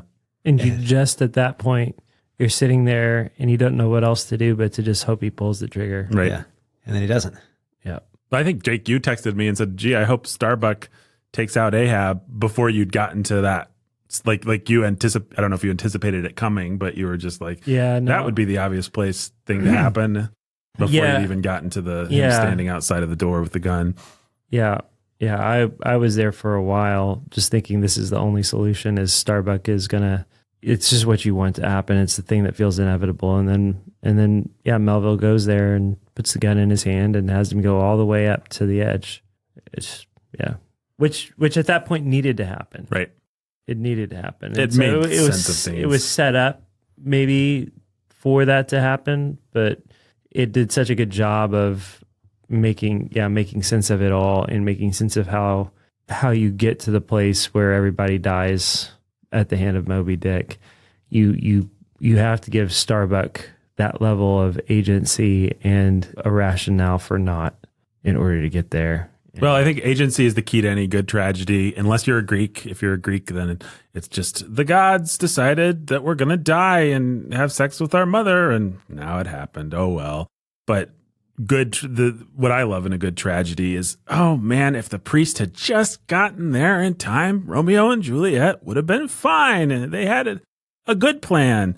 And Melville gives you several of those, like Ahab pines for home and for his wife at a certain point. He could have made another decision. He was so close at so many different times. Right. Starbuck could have gone in and shot him. This whole crew did not need to perish in a whirlpool at the end. Yep. Any number of people had to make any number of choices to get there, which feels much more tragic than just it was all foreordained. Is there anything else we want to say about Ishmael before we move off of our Hall of Heroes? I don't think so. I love his narrative voice. His narrative voice. You guys already said he's it. Like this expansive. I think he is. Have you ever read Leaves of Grass by Walt Whitman? Only not like he is kind of like that American. I'm going to sit here and ponder, and part of my greatness is just my ability to take all these things into my imagination and make them into a great story. But unlike some of those transcendentalists, he's got an American sense of cynicism and an American sense of humor. Yeah, in a grounded, and a just kind of devil may care. I mean, literally, devil may care. Like, well, the devil take me. We're all going to die anyway. Kind of. He's got not admirable qualities exactly, but likable qualities. You can believe that he would actually it's be able Indiana to Jones. It is that anti-hero kind of. It's it's similar to the making of the classic American hero. Yeah, it's all there. Yeah, I think similar to Marlowe. Yeah. So in Conrad. Yeah. Also similar to Philip Marlowe. And that was actually where my mind went. They both work. Marlowe. They both work. Yeah. Because they're both classic American heroes. But able to rhapsodize and philosophize and talk about kings and philosophers and Plato's. I actually have the quote here. Oh, where is it? No. Here it is. Now, had Tashtego perished in that head, it had been a very precious perishing, smothered in the very whitest and daintiest of fragment spermaceti, coffined, hearsed, and tombed. This is Melville. He really is like, why say coffined, hearsed, or tombed when you could say all three? We have the three words. Which usually we hate. I mean, I think it's just worth saying, like any other book that we've read on the Bookening that pulls that trick, we're like, choose one, idiot. Coffined, hearsed, and tombed in the secret inner chamber and sanctum sanctorum of the whole. Only one sweeter end can readily be recalled, the delicious death of an Ohio honey hunter, who, seeking honey in the crotch of a hollow tree, found such exceeding store of it that, leaning too far over, it sucked him in so that he died embalmed. How many, think ye, have life likewise fallen into Plato's honey head and sweetly perished there? It's great. It is just like... Partly why it's great is because Melville, not every narrator that he has is this verbose. Mm-hmm. He can be kind of succinct if he wants to be. Yeah. There's a reason that everybody reads Bartleby in high school, because it is short and succinct and kind of does the Hemingway thing. Yeah. So part of the success of this book is that Ishmael's voice is pretty consistent throughout. Mm-hmm. And from the beginning, you're like, I like this guy. I like him telling me the story. And it has a little bit of that seafarer energy. It is some kind of a guy kind of bounding around in front of the fire, telling you can good imagine stories. that he would be able to Coffin hold Hearst. some Spanish sailors intrigued by his story years later. Yeah, yeah. Or Well, wherever. yeah, and he's just making his way in the world and figuring things out, and he's rubbing up anybody if they had the slightest sort of poetic or philosophical bent would think those kinds of thoughts, as they were forced to rub up against these real cannibal pagans over here, and we're all of us pagans and Presbyterians alike dreadfully cracked about the head and sadly in need of mending. Or Right. Yeah, that's a great line. That is a wonderful line.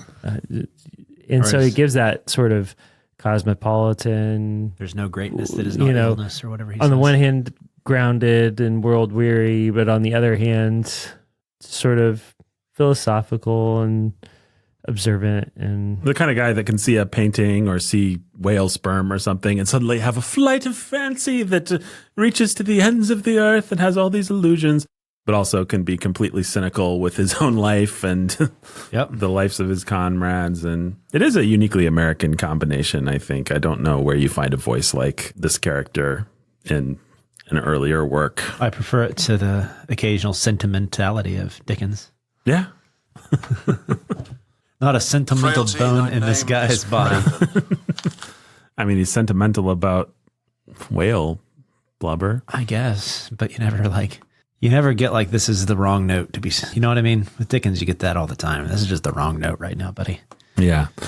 All right. Can I read this quote about Ahab? This is a long quote, but it's one of the best ones in the book. I promise I won't read too many. I don't know if we both say no.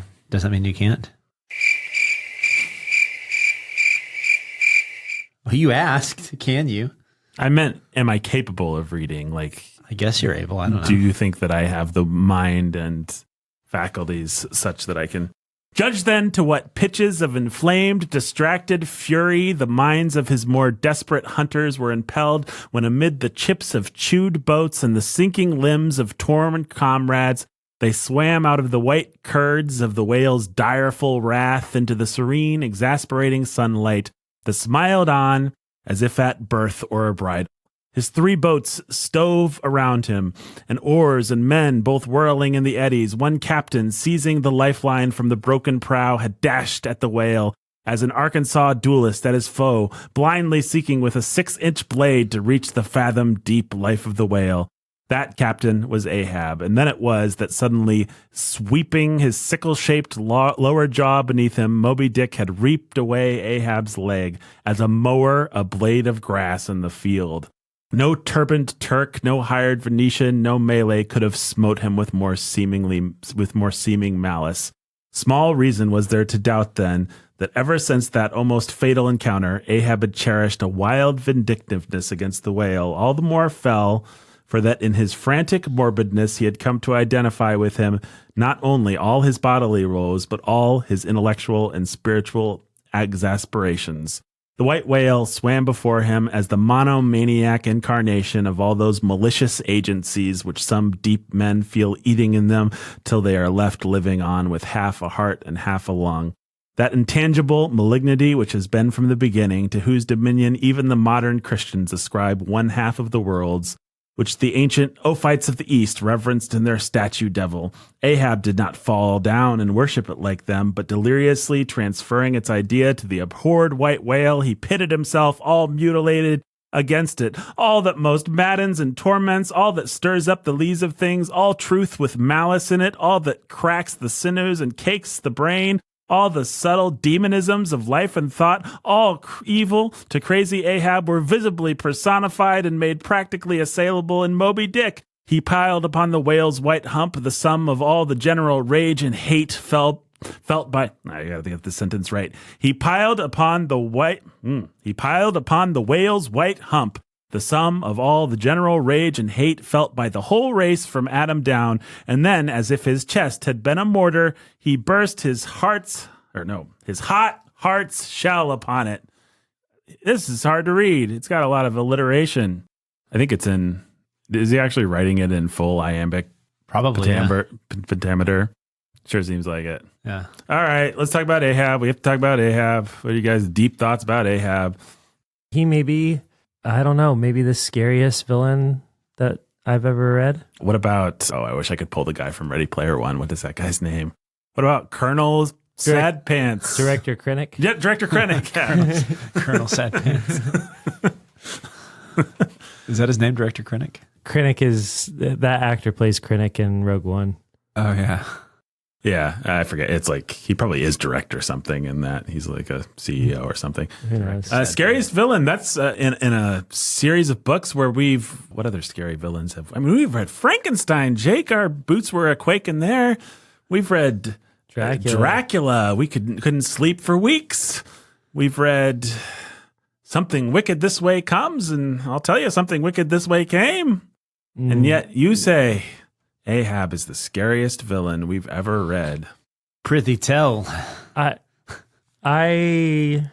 just, maybe some of this is recency bias, but I can't remember a character striking at the demonic in such a visceral way to the point where, I mean, Ahab made me sick to my stomach. Well, what you said to me when we had our Starbucks conversation, should the crew depose Ahab, you said, this book actually made me understand why they execute people for blasphemy, why that's a thing, why the Bible talks like, oh, Ahab's actually a blasphemer and he deserves to die for it. He's that dangerous and evil and demonic. Yeah. I sat there with that sense that Starbuck needs to kill this guy, and in trying to reconcile basic understanding of the law, what exactly did Ahab do that's wrong?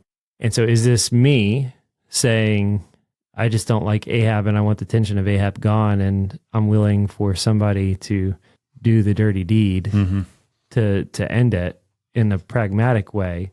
Or is there some kind of deeper principle at work here? And I sat there with that tension, feeling like actually everything in me says Ahab really needs to die, and it's right. It is just right for Ahab to die. It is right for them to kill him. And I don't understand it. And then my mind turned to the blasphemy and heresy laws. Well, I mean, it's as simple as you shall not suffer a witch to live. I mean, this person exactly right. He's a sorcerer. In his quest, allied himself with dark powers. And the book makes that very clear over and over and over again, from his chosen harpooners to the blood baptism of his weapon. Yep. All the pagan rituals, the all green of fire. His speeches. Yeah, the green fire was especially like, yeah, he's just like, he's taking these men's lives in his own hands, and he has sold his soul to the devil. And it felt, everything about it felt deeply pagan and deeply blasphemous and deeply grotesque in a way that just was visceral, made me sick to my stomach. And I can't conjure up another villain that quite gets at that. Like maybe certain scenes in Shakespeare and Macbeth. Yeah. I'll tell you who we've read where he goes for the same thing, but it's not as visceral as Kurtz in Heart of Darkness is supposed to be this kind of thing. And he is, and it's well done enough, but it doesn't conjure up this kind of horror. Well, part of the reason is because he also has these remnants of his humanity. That's what I was thinking. They keep surfacing. Yeah. Well, I really think I keep coming back to it, but the moment that really moves me with Ahab is a simple one where he says, my pipe no longer soothes me. There's nothing that gives me pleasure anymore. And he tosses it into the sea, and Melville has a whole, the pipe hissed as it sank down into the abyss of blah, blah, blah. But there is just this kind of malaise and clinical depression, for lack of but there are things that are very relatable about Ahab, apart from his existential need to kill God or whatever it is he's trying to do. There's just this this guy has nothing left. He's really sad. He derives no pleasure. I mean, I find that really scary, actually, the idea of, if you've ever actually had anything that you think could be called clinical depression, you know exactly what he's talking about with the pipe. Like, you can't watch a movie. You can't listen to a podcast. You can't listen to music. Nothing gives you any pleasure. You just feel disconnected and hovering over annihilation. And so I think Ahab has these things that are very human, and that makes him much queasier and sicker than Dracula's demonic, but Dracula is other. You're never invited to Yeah. have any sympathy for Dracula. But precisely because you know where Ahab's coming from and you get these moments of real pathos with him, I think it draws you in just enough. It keeps you outside enough to allow him to be larger than life and all this, but it draws you in just enough that you understand him, and you don't like the feeling of understanding him. I think there's a reason that people always draw parallels between him and Milton's Satan, yeah. Satan, yeah. Yeah, he is that. Yeah, he's a potentially great man who sold his soul because of ambition and allowed himself to be driven mad. And I think there are plenty of signs in the book that he knows that he's done this. Like, he's culpable because he realized he's not just like an insane man. Mm-hmm. He's given himself over, and he knows so it. therefore he's been given over. Yeah. No, yeah. He's And he knows angry it, at yeah. God, and he wants to strike a blow, an existential blow, and he's willing to make a pact with the devil to do it. Yeah. I think he also maybe is a little queasier because he kind of sneaks up on you, and maybe that's partially the fault of the idea of Ahab, that at least you kind of think of him as like Captain Barbossa from Pirates of the Caribbean or something. You have such an idea of that kind of a character and such a cliche of that kind of a character in your mind that when it actually hits with real power, my shields weren't up for it like they might be with a character. You kind of think you know Ahab's bag of tricks before you even see him.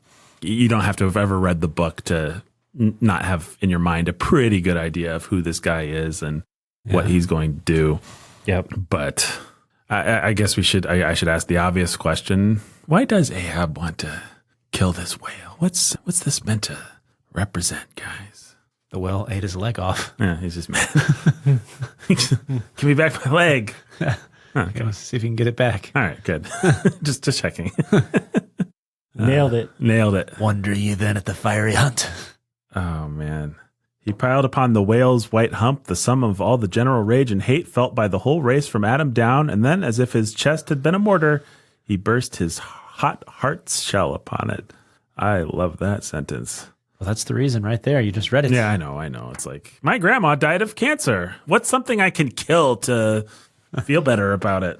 Hey, there's a whale. I mean, Leviathan, Moby Dick, represents God, represents the unknowable will of God. Yeah, the untamable primal force of nature, this supernatural, transcendent being that you cannot tame or can control. And he's gonna go kill God. Mm-hmm. He's just an angry man. Which is why I think a lot of modern takes on this admire Ahab. I mean, he is kind of, to a lot of people, wrongly, he is not an anti-hero, but an actual hero, someone who's striving to find some existential meaning in the midst of the horror. Yeah. Yep. And of course, it's going to swallow him like it swallows us all. But at least he tries. At least he tried, even if he had to make a pact with some Arabs to do it. Yeah, those Arabs. Brandon, don't be racist. Frailty, thy name is Brandon. I like the little seagull before. It's the phrase, and then the seagull, And the then chomp of the apple. the chomp of the apple. I don't know. You guys want to say anything else about Ahab before? I mean, maybe there'll be other things as we talk through the rest of this novel. I mean, he's a type. He's a Steve Jobs type, or Oh yeah, lots of modern critics compare him to like CEOs. Yeah. One of those great captains, Elon Musk, I suppose. Who doesn't care about his people. Yeah, he's just driven to get the thing done. driven to get the thing done. I mean, I'm sure that is one of the reasons it resonates. And he's marked by that lightning scar or whatever it is. Mm-hmm. Yeah, it's just... Like Harry Potter. Yeah. Is this book the 19th century Harry Potter? I think so. Okay. Moby Dick is Voldemort. Yeah, sure. Is Moby Dick Voldemort? Well, all right, let's assign it real quick. Who is Ishmael? Who would Ishmael be? Ron? No, Ron's too lame. I guess he's just J.K. Rowling. Ishmael's J.K. Rowling. Who's Starbuck? Hermione. Yeah. Stubb is I guess Stubb could be Ron, but that's giving Ron a lot of dignity and agency. It's a great exercise. I'm so happy that we're Pip doing is it. Dobby. Who's Dobby? Pip. Yeah, for sure. Queequeg is Dumbledore. Okay. Well, guys, I'm glad we did I was this. going to say Hagrid. This was the pinnacle of all podcasting, I think. I'm glad I brought us down this avenue. Hey, speaking Diagon Avenue. Hey, yeah. Speaking of avenues, Yeah. we're entering the crawl way of secondary characters. Ooh. Ooh, man. It's my favorite Get me space. out of here. I feel claustrophobic. Oh, I feel right at home. Yeah. Let's solve some puzzles, guys, before we die. That's what people are thinking at this point in the podcast. So Queequeg. How'd you guys like old Queequeg? He was great. Was he? Move on. I mean, it's interesting to have such a modern conceit of the pagan guy. Like it just feels like how you'd write him now. The noble savage cliche. But the noble savage cliche goes all the way back before then. It does, but like Robinson Crusoe, which I guess is a couple hundred years before this, like he's going to tame the noble savage and Christianize him. But Melville goes out of his way to say, actually, Christian, what's the line about? I'll try a pagan friend since Christian kindness has proved but hollow courtesy. He worships Queequeg's idol. He has that extended thing about how Ishmael talking himself into, God wants us to be friends with people and to reach out to them. It's kind of like the Gospel Coalition. Like, here's why you should worship your friend's idol. 3 reasons to worship your friend's pagan idol friends. is actually worshiping Jesus. Right, exactly. I don't know if I have any other deep thoughts. Naaman the leper in Dagon.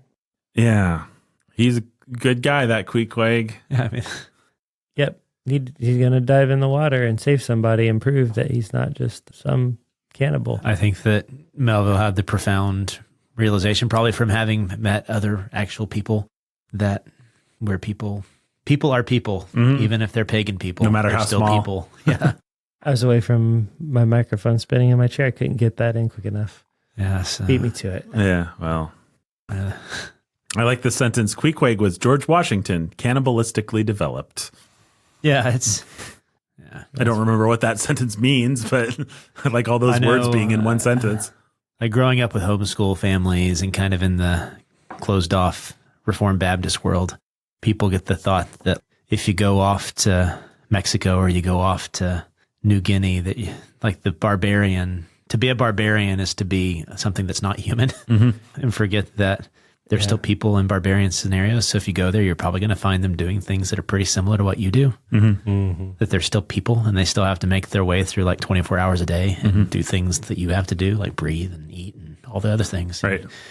I think that's the profound realization that Melville's giving us here, that, who we imagine someone to be versus what their humanity actually makes them into is very different. Yeah.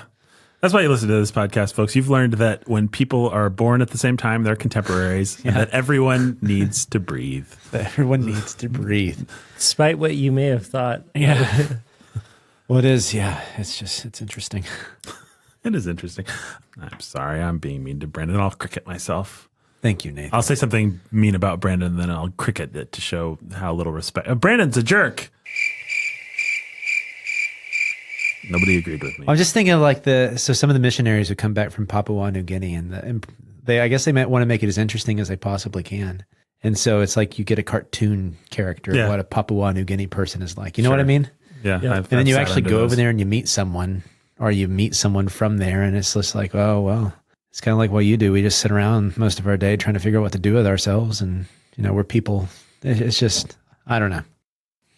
Yeah, no, that makes complete sense. Yeah. They're sinners like we are in need of the gospel. Mm-hmm. Well, we're all cracked and broken about the head, Presbyterian and pagan alike, and needing a mending. Desperately need mending.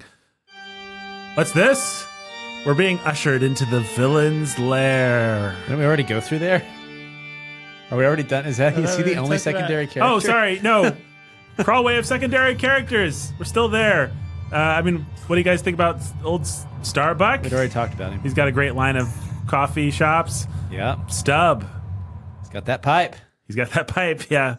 Oh, the paragraph about his pipe is great. I don't have that one. I'm sorry, folks. I know you like listening. You to failed. me. 90 pages and you didn't have that one. I did have it in the 90 pages. I didn't actually bring the 90 pages today. Did you handwrite these 90 pages? Yeah, with my blood. and the blood of pagans. You baptized those pages. No, I just use pagan blood. Oh, okay. It's just the thing I do. As one does. As one does. I mean, I guess what? The different characters are all different reactions that we have to the existential dilemma Yeah, let's of go to the man. villain's lair. Fine. There. That's for me. I mean, you got Stubb. He laughs at everything. You got Starbuck, and he's like, what is Starbuck? I'm a good Christian, and But doesn't know how to act in the face of evil. I just want to do my job, but, I don't know what to do. You got Flask, who just wants to make some money and doesn't know what the big fuss is about. Mm-hmm. You got Queequeg, who just wants to be brave. I don't know. He wants to, what does he want? Go on in his next whaling You got voyage. John Henry, whatever his name is. The John. giant. Queequeg wants to find his way in the world before he goes back and becomes king of his people. Right. That's right. That's why he's George Washington cannibalistically developed. So you got Queequeg, you got Testigo, then you got the other one, John Henry, the giant. Didn't John Henry build the railroads or something? Yeah, but I mean, the massive Yeah, I know. I mean, there's lots of there's John some, Coffee, John Coffee. John Yeah. Coffee. But what's his name? not like the drink, Yeah. Ooh. No. Yeah. No. or like the drink but spelled different. You know what I'm trying to say? Yeah, He's the big black guy. yeah. He's the big black guy. John Coffee, Yeah, John. Yeah. the drink, But there's one on the boat. Yeah, there's a couple of black guys. Stubb on gets up on his shoulders, and it's Yeah, I remember that guy. yeah. Forget his name. Oh, look at this. We're going into the villain's lair. I guess, is the villain Moby Dick? Does anyone want to argue? I guess, is Ahab the villain? Ahab is the villain. So do you think Moby Dick is not the villain? Yes, I think Moby Dick is not the villain. I think Moby Dick is, Moby Dick's just a force of nature? he's Ahab's retribution, and everybody else gets caught in the wake. He is Ahab's villain, but because Ahab is the true villain, that adds up to a Frailty, negative. thy name Sorry. is Brandon. I actually meant to hit the crickets. Go ahead. No, it's no. No, it's interesting. No, it's not. No, it's not. It's interesting. I really want to hear. Fascinating. No, it was. Please go on. No, I actually don't know what I was saying. Moby Dick is Ahab's villain. Yeah, Moby Dick doesn't care for Ahab. That's one of the things I picked So up a on villain in of my reading. villain is my friend. Yeah, I think that's what I was going for. Moby Dick is our best friend. I think that's what we're supposed to get from He is going to be our guest next week. Moby Dick's going to be our guest. Brandon is fat. Hey, Moby Dick. From the heart of hell I strike at thee. Brandon is fat. Oh man. I've been baptizing my harpoon in blood for a while now, so Okay, I'm glad for you. Did you guys have to struggle through some of the whale chapters and stuff, or for sure. Were there parts where this book was work, or was it all pretty? Yeah, no, I think as we got closer to having to record and into the second half of the book, there were parts that got to be work. The early chapters, the first half, I didn't have any trouble with. I just enjoyed it. we probably should let people know that we love this book, but you can really only read a page a day. I mean, That's kind of true. That's kind of true. Yeah. I really wasn't reading more than a couple pages a day. Yeah. Luckily, the chapters are short. Right. You That just really read- does go a It long was way. just like read one chapter So a day. 130 chapters, you really need about a third of a year to finish this book. Yeah. We know a certain person that reads this every November. Do we? Yeah, Anna Borka.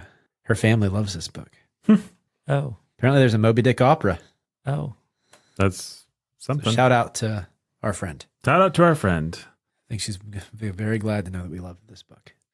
Yeah, no. Well, I thought maybe there'd be more to say about Moby Dick, but I mean, he's Well, I think that we've an agent of chaos. Well, and what we're finding out with this conversation, Nathan, is we front-ended a lot of our take. Mm-hmm. So I don't know what else Oh, Brandon, I really have to say. there's more to say. Okay. We've got several more segments of this podcast, and they're going to be great. Okay. I mean, Ishmael didn't run out of things to say, did he? No, he didn't, Nathan. Wait, where's my... Okay, sorry, folks. It's Tokyo Drift. the Speeding Roadster, folks, is bringing us into the world of twists and turns, where we talk about the plot. This book has a really complicated plot. You go into the Atlantic, you don't find the whale. So you go to the Pacific, you don't find the whale. You run into some friends. Some of them are having parties because they're just like dripping with oil. Some of them are sad because they lost all their children. Eventually, the whale finds you, man. Yeah. You And don't then you're find like, the whale, "Wait, man. Am I hunting the whale? Or is the whale hunting me? Brandon is found. That's the plot right there. Lots of twists and turns. Lots of twists and turns. And as twisty and turny as it gets, is you don't completely know what Ishmael is going to decide to turn into a metaphor next. No, that's about the big twist.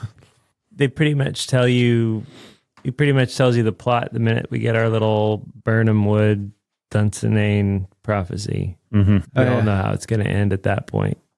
And he kind of just says, and poor Queequeg's going to die, Yeah. and Starbuck's going to die. Everybody here's going to die. And the weird guy at the beginning who shows up briefly on the The prophet deck, guy. and then, no, the like Brunswick or whatever his name is. Yeah. The He gets guy a whole on the chapter. street. Yeah. Like he's like directing them, piloting the ship out of the harbor, and then he never shows up again. He gets a chapter. The guy that Remember this guy? What's his name? I don't remember. Brunswick or Berkington? He joins the metal. There's Right? the metal worker who gets a couple chapters where Ahab's like, "Hey, metal worker." Yeah, There's the prophet walking the street that they run yeah, into Elijah on- or whatever his name Yeah. was, right? Yeah. And so he's the one who sees the four figures going on to the boat and scares them all, Yeah. right?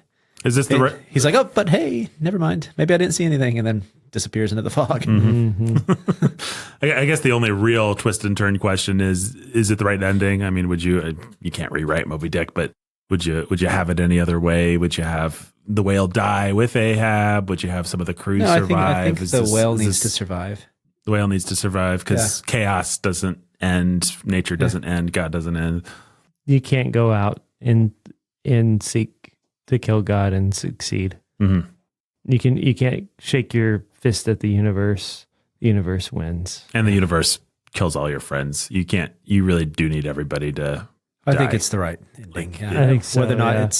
it's weird since it's a book full of like meandering thoughts and stuff. It feels a little anticlimactic to It just then does. have 3 chapters at the end that are plot. Yeah. I mean, they're But good chapters as far as They are. It as just far as feels they like go. you suddenly feel like you're reading like what everybody thought Melville was going to write in the first place. Yeah, it just happens way too late to actually People are be. getting- Really late and really fast. Day People are 1, day getting- 2, day 3. yeah. Yeah. People And are I getting chopped alone up have by survived to tell thee. Yep. Yeah, they're getting killed by harpoons. They're getting wrapped in ropes. They're like, you're like, man, suddenly this has become like the Avengers, but Well- everybody's dying. Yeah. It's pretty, well, I don't know. He's pretty good at it. He realized that when Yeah. he has to put his mind to it, he can actually write the adventure stuff. You realize what got his name made for him in the first Well, place. he has these little details like the bird that gets sucked down with the ship. That's awesome. Yeah. The bird that just flutters by and then zoop, just Yeah. goes down.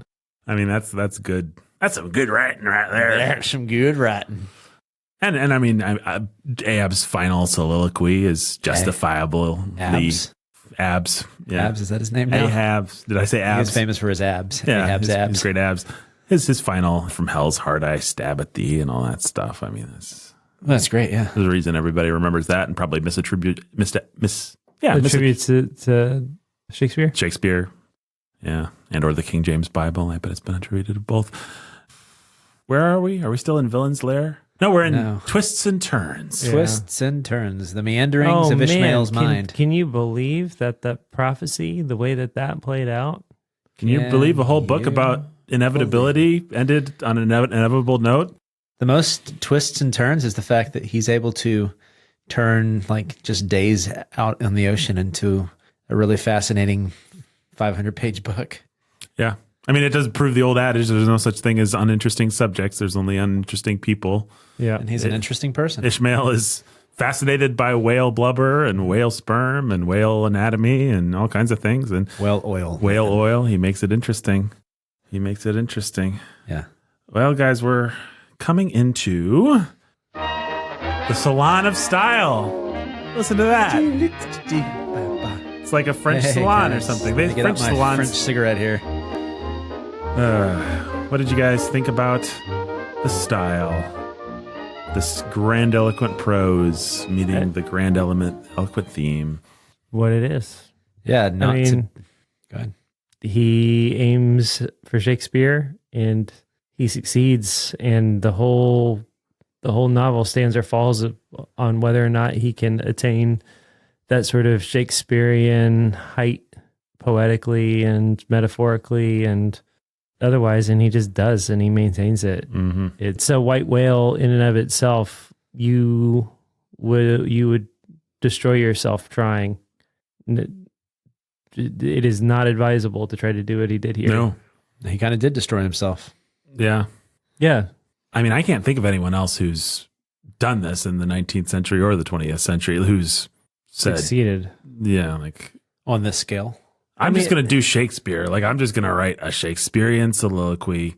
I mean, Yeah. who's even tried, and then who's succeeded? Well, we know people who have tried, and we just sort of smile and pat them on the head, and that's when they succeed. We never think they succeed in attaining Shakespeare. We think they succeed in giving us writing a good cheesy "Today is our Independence Day." Yeah, it'll be Ray Bradbury. It'll be John Steinbeck. It'll be somebody like that who is. It's passable. They're aiming for The thighs of women have lost their clutch. Well, right. We're out about that. Yeah, no, that gets an F. That doesn't pass. No, this because there's so much of it that does get a big fat F. You know, like, it's like what a joke. We sit and we laugh about it, and yet we admire them for aspiring. Yeah, You know, we admire them for. I mean, actually, though, with somebody like Steinbeck, it's like, yeah, I wish you hadn't aspired. Like, I like what you Sure. you just succeeded in spite of yourself, but it would have been better if you just kept your prose simple. Probably, I don't need Right. I don't need no thighs of women losing their clutch. yeah, and with British writers, you realize the reason they never tried is because they realize they can't be Shakespeare. And so they're going to do their own thing. But I think what Melville had was the rare opportunity to be America's Shakespeare. Oh, I just thought of somebody who did pull it off, who has pulled it off. Who? Cormac McCarthy. Oh. I mean, he is capable of rising to that level of rhetorical. I wouldn't say he does it as successfully, as consistently as Melville. Even McCarthy can be a little hit or miss sometimes, but he is the one person I can think of in the 20th century and 21st century who strives for that kind of, what do you want to call it? Grandiloquence. Yeah, grandiloquent poetry, and gets there. Although even McCarthy in his later stuff has really stripped things down. I mean, No Country for Old Men and The Road don't really. It's And The Road's the only one that I've finished. yeah. I mean, we started Blood Meridian, but I quit. Yep. But he can do that. He is capable. Yep. I don't know. What else do you guys want to say about the style? We said we loved Ishmael's voice. If people want representative chapters, I'd say The Whiteness of the Whale. That might defeat somebody without context. The Masthead is actually my favorite chapter in the book. I think it's probably mine too. Yeah. Here, I'll read a little quote. There you stand. I'm just trying to hook somebody. If people listen to this without, they haven't read the book sometimes, which is fine, but I want them to read the book. So there you stand, 100 feet above the silent decks, striding along the deep as if the masts were gigantic stilts, while beneath you and between your legs, as it were, swim the hugest monsters of the sea, even as ships once sailed between the boots of the famous Colossus at Old Rhodes. There you stand, lost in the infinite series of the sea, with nothing ruffled but the waves. The tranced ship indolently rolls, the drowsy trade wind blows, everything resolves you into languor. For the most part, in this tropic whaling life, sublime uneventfulness invests you. You hear no news, read no gazettes, extras with startling accounts of commonplaces never delude you into unnecessary excitements. You hear of no domestic afflictions, bankrupt securities, fall of stocks, are never troubled with the thought of what you shall have for dinner, for all your meals for 3 years and more, snugly stowed in casks, and your bill of fare is immutable. There is no life in thee now except that rocking life imparted by a gentle rolling sea, by her borrowed from the sea, by the sea from the inscrutable tides of God. But while this sleep, this dream is on ye, move your foot or hand an inch, slip your hold at all, and your identity comes back in horror. Over Descartian vortices you hover, and perhaps at midday in the fairest weather, with one half-throttled shriek, you drop through that transparent air into the summer sea, no more to rise forever. Heed it well, ye pantheists! I like that. Heed it well, you pantheists. I guess there are parts where I laugh at this book, especially when he goes into these and thous and ye's, but maybe I don't know whether I'm laughing at it, or am I laughing at it or laughing with it? I think you're laughing with it. I mean, he intends it to be a little over the top, grand, especially with. I think part of those, like heed it well, you pantheists. I get the sense that it's a little bit tongue in cheek. Yeah, you know what I mean. Yeah, I think so. I mean, Ishmael certainly has a sense of humor about all of this. Oh man. Okay. Well, guys, that brings us into. I think we've probably already covered most of this, but we are entering now into the haven of reflection upon deeper meaning. My first question for this section is, why does Ishmael go out of his way? Why does Melville go out of his way to say this book is not an allegory when it is, in fact, one of the more strict allegories that I think we've ever read on the show? But he's got some section, I don't think I have the quote, where he's like, allegories are dumb, and this isn't an allegory. Beware of looking for allegories in whales. Now let me allegorize for the next 9,000 pages. Because whales are real. That's why. Because Leviathan is real. And you can't, I think what he wants you to realize, or what he wants you to come up against, is not that we're trying to find a deeper meaning beyond the monster, but that the monster is mythical majesty that is in fact real. Mm-hmm. It is what it is, and you can try to describe it any way you want to, and it'll sound like Shakespearean poetry and allegory and myth making. And at the end of the day, if you get in a boat and you go out, you will meet the monster, and he will be everything and more that was described. And I don't know, I think it's just a way to try to make it all feel grounded and potent and strong, and to really make it hit home. Yeah, the sentence that made me feel the most like that, or one of them, was something about, for 2/3 of the earth, Noah's flood has not yet subsided. He just has this thing. That's a fantastic image. Yeah. Just like all these ancient things that we feel so out of touch with, all these primordial powers that we think went away long ago, or are in fact just still in play, still all around us. We're just familiar with it, and we've, like you said, Jake, we've categorized it. We've given it a name, which makes us think we have power over it. Mm-hmm. We don't. And this book does a good job of, what's the academic phrase? Defamiliarization? Is that the thing? Defamiliarization. Yeah. Russian defamiliarization. This book does a good job of Russian defamiliarization. Yeah. Thanks. That's for me. All right, we're in the haven of reflection on deeper meaning. So, any other deep thoughts that this book triggered? Can you just keep this music playing throughout while we talk about the? I'm just gonna go to sleep. Moby Dick, for me, what Moby Dick really meant was that as much as I try to understand the world will continually be beyond my understanding. Understand me. Oh, yeah. I am the whiteness of the whale. Did we read Moby Dick, or did Moby Dick and the read whale us? is with me? I am one with the whale. The whale is with me. In this experiment we call America, we are always striving after our whales. We're all chasing our own white whale. And are we not in some... Imagine you're on a ship at sea, gently rocking. You're on the masthead, towering above the earth. Are we not all Ishmael and Ahab? What's your white whale? Maybe your white whale is that job promotion. No. If you have a white whale, if you have a white whale you can't get rid of, call me at 812-272. Oh, man. That's great. You just have enough faith. Call 1-800 and we'll remove your white whale. We'll be right there. For your gift of For your gift of $100 or more, we'll send you this whale blubber pendant that will help you kill your white whale. Kill your white whale. We'll send you a harpoon baptized in the blood of pagans. Straight out of the heart of Israel. Yeah, the heart of Israel. Yeah, no kidding. All right. Well, I guess we should wrap up. I just want to read. So you started with dogs for some reason, and that was, I don't know why you did, but Ahab and Jezebel were consumed by the dogs in the streets, and that is what happens to our Ahab ultimately. Yeah.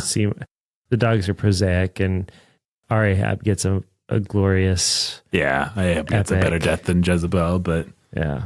But this is a fiction work as opposed to history, and it needs a little bit of that extra. You can't, if Ahab just tripped and fell into the ocean and got eaten by piranhas, it just wouldn't have the same kick, I don't think. He's sleeping with the fishes. He's sleeping with the fishes. That would have been funny. He falls in, That'd have been but gets eaten by the sharks instead of the whale. Oh, man. Oh, I just want to talk about two things real quick. I think the old man in the sea should have shown up. The old man, yeah. I'm coming for you. What if he killed Moby Dick? Yeah. Right after Ahab. That section where they find themselves, it happens near the middle of the book. It's really well placed where they find themselves in this weird heavenly, there's like flowers all around, at least the way I remember it. And there's like, whatchamacallit, whale calves and stuff that are coming up and petting them. It's such a weird, like, I don't know what it's even doing in the book exactly. But I mean, I guess it's just another side of the prism of our view of whales. But that's a beautiful little section. And then in terms of... Oh, where he's seeing that. Yeah. It's otherworldly scene. It's the little piece of heaven or something. As well, he says that, even in the way it circles down reminds me of like some of the paintings of the like Renaissance, how you have the circles that lead up into heaven. Right. But doesn't he say there that you're getting it's like they were viewing something that was otherworldly. Yeah. Well, in the sense, the secrets of the world or something like that. In the book, it almost feels like the eye of the hurricane. Maybe he even uses that metaphor. It's like everything on either side of the book is chaos and horror and abyss and everything. But in the middle here, we have this perfectly calm, beautiful little maternal whale calf section. They're like connected to their mothers by these tubes and stuff. And adds depth to the whale. Yeah. Because up to that point, well, the whole whale with a stubby fin, that whole scene was sad too. Where they killed? Where they decided the to first hunt kill? it. No, the second kill. Yeah. Where they have it with the French people. Yeah, that's right. Remember that one? Mm-hmm. All right. I just want to read this one short paragraph, which is one of the most horrific paragraphs I think I've ever read. In 3 minutes, a whole mile of shoreless ocean was between Pip and Stubb. Out from the center of the sea, poor Pip turned his crisp, curling black head to the sun, another lonely castaway through the loftiest and the brightest. Now, in calm weather, to swim in the open ocean is as easy to the practiced swimmer as to ride in a spring carriage ashore, but the awful lonesomeness is intolerable. The intense concentration of self in the middle of such a heartless immensity, my God, who can tell it? Mark how when sailors in a dead calm bathe in the open sea, mark how closely they hug their ship and only coast along her sides. I don't think that is just one of those images that totally puts you in touch with what a primal, scary world we live in. I mean, I know there's movies and stuff about people who are trapped in the middle of the ocean with just... Or adrift in space. Yeah, but that really puts you in touch with that kind of like, you're just surrounded by... Nothing. Feeling the idea that no one knows and no one's coming to save you. And it's like, I probably, Lord willing, I will never be in space. But the idea that there's something on this globe where I could actually find myself hovering over the abyss like that, it's scary. There's some nightmare fuel right there. And the fact that it breaks Pip's brain for the rest of the book makes complete sense. It's not any kind of an ask. It's just like, imagine, and then the kind of casual way he falls off the boat and the one boat thinks the other boat's going to pick him up and everything. It's just like the kind of thing that could happen. It's just like really scary. Yeah.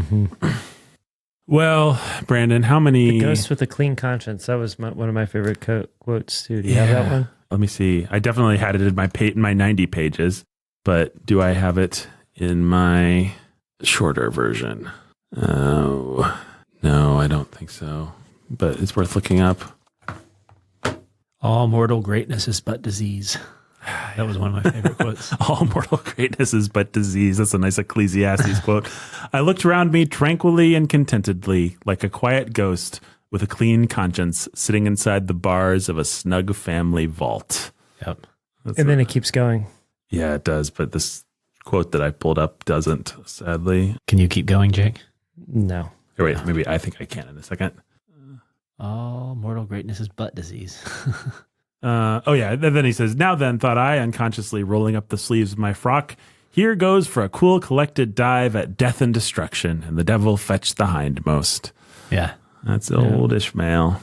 The devil will take the hindmost. I mean, this book really is one of the books that has the most great quotes and memorable images per pound of almost anything short of Shakespeare. Yeah. I mean, is there anything that even comes close No. in the Bookenings? No, Tolstoy's not this quotable. No, I mean, Tolstoy's great, but he'll spend one chapter developing one meta, Sophia was a kitten. There's a whole chapter, but Melville's just like, here's some gold. And all when he was 32. Yeah. He wrote it between the age of 28 and 32. That's amazing. 10 years younger than we are. I'm horror struck at this anti-mosaic, unsourced existence of the unspeakable terrors of the whale, which having been before all time, must needs exist after all humane ages are over. Could you have written this at 32? Yeah, I did. I just sat down and You are Melville? I mean, I had to copy it, but I wrote it. Brandon, how many pounds of whale blubber do you give Moby Dick? Out of Just how many? 10. 10? Ooh. Is that not a lot? You had a possible 100, so that's not very good. 10. I mean, they could do better. Okay, yeah. This is a pretty crappy book, really. Jake, how many pounds of whale blubber do you give Moby Dick? Out of 100? Out of 100, yes. Well, I give it 101 tons. That's absurd. 101 tons, and I asked pounds, so that's a lot. That's a huge percentage. That's a huge percentage. That's like in the thousands. Somebody's trying to be Melville's pet. Fine. I give it infinity bigger than whatever you say. Ooh. I give it infinity bigger than whatever you say to the infinity power. Well, I'm going to do that times the galaxies.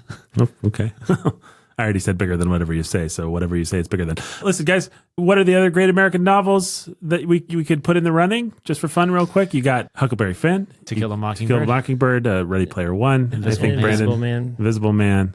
Anything else that wants to go in there? I don't think so. Mm-mm. I think those are the ones. Mm-hmm. Some people put Infinite Jest in there Yeah, as an infinite jest, I think. Some people can float in the infinite ocean and sink like a stone. You better start swimming or you sink like a stone. Exactly. Times they're changing. Papa was a rolling stone. Yeah, he was. So how do we compare this? You got Ready Player One. You got Mark Twain. Or not Mark Twain. Huckleberry Finn. You got To Kill a To Mockingbird. Kill a Mockingbird, and you got Moby Dick. Gatsby, Oh, yeah. Uncle Yeah. Tom's Cabin, Nope. Not even Last of the Mohicans. not These are admitting the either sort of of those like to this conversation. things that end up on. I don't think I would lists. throw any of those three in. Gatsby. Maybe Gatsby, but Yeah, but Gatsby's just not. it's like the great 20th American. Yeah. I'd give it to something by Hemingway before I gave it to Gatsby as far as all Yeah. that. Scarlet Letter. Sure. Nope. Yeah, I mean, I think to Gentlemen Prefer Blondes. Absalom, The Grapes of Wrath, Catcher in the Rye, me. Lolita, Boo, boo, boo. Nabokov was American? Blood Meridian, Technically. Beloved, Beloved makes the list. Blood Meridian, beloved. Telegraph Avenue, I don't know that I know that one. Polygraph Avenue. Michael Cavon. Oh, well, okay. So the only ones that I would say are actually in the running from that list are Huckleberry Finn, Moby Dick, and To Kill a Mockingbird. To Kill a Mockingbird. And if you want to argue for To Kill a Mockingbird or Huckleberry Finn, they both actually capture more of the American experience.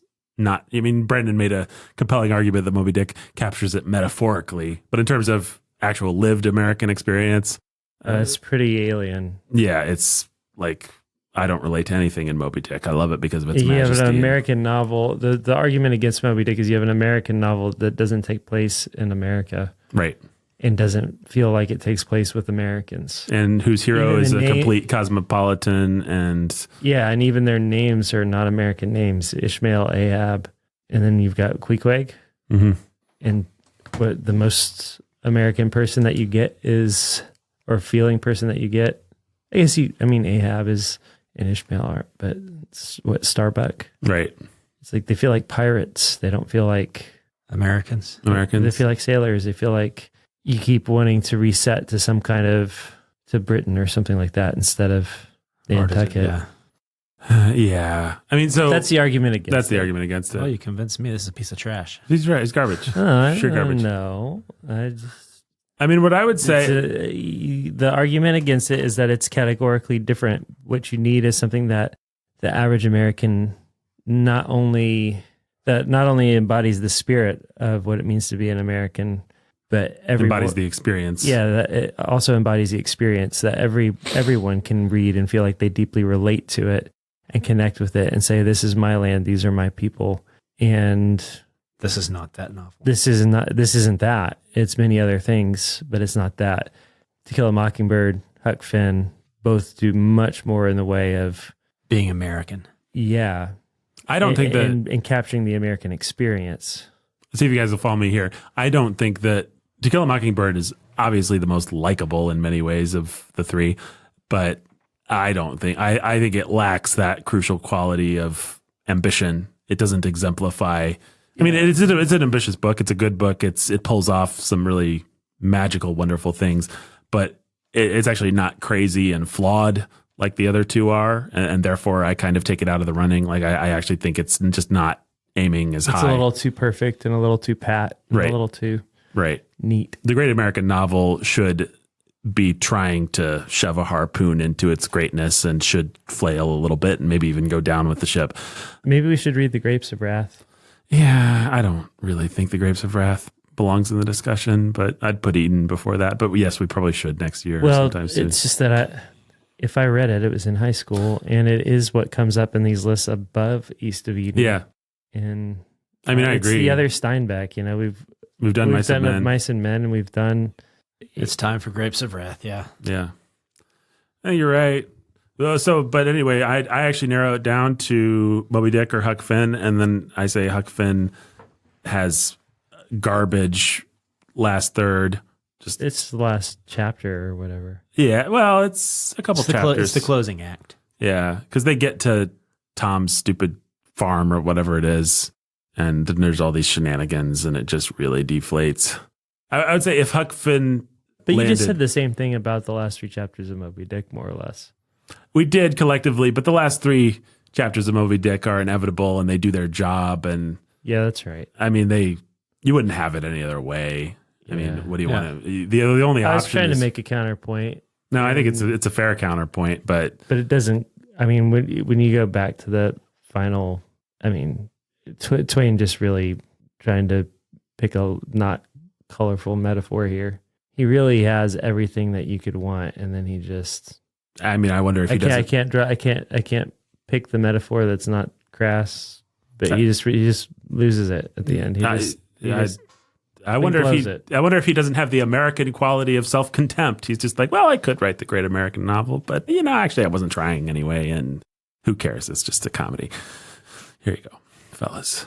I would say the best of Moby Dick, the best of Huck Finn is the best of American novel writing. Like the best of Huck Finn is better than anything in terms of doing what the great American, showing America, showing the American spirit, making fun of America where it deserves it.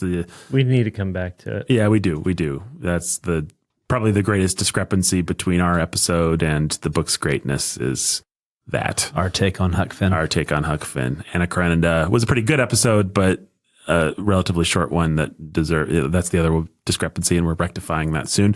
So I think Huck Finn at its best is the great American novel, but I think Moby Dick as a cohesive work easily beats the other two, and therefore is the great American novel. It's my argument for what we should put in the Bookening Great American Novel capsule. I agree with your argument, Nathan. Okay. All right. That's 2 votes. I can't disagree with it. I mean, we could put War and Peace in there if Brandon wants to be a jerk. There's an American that translated it, sure. There you go.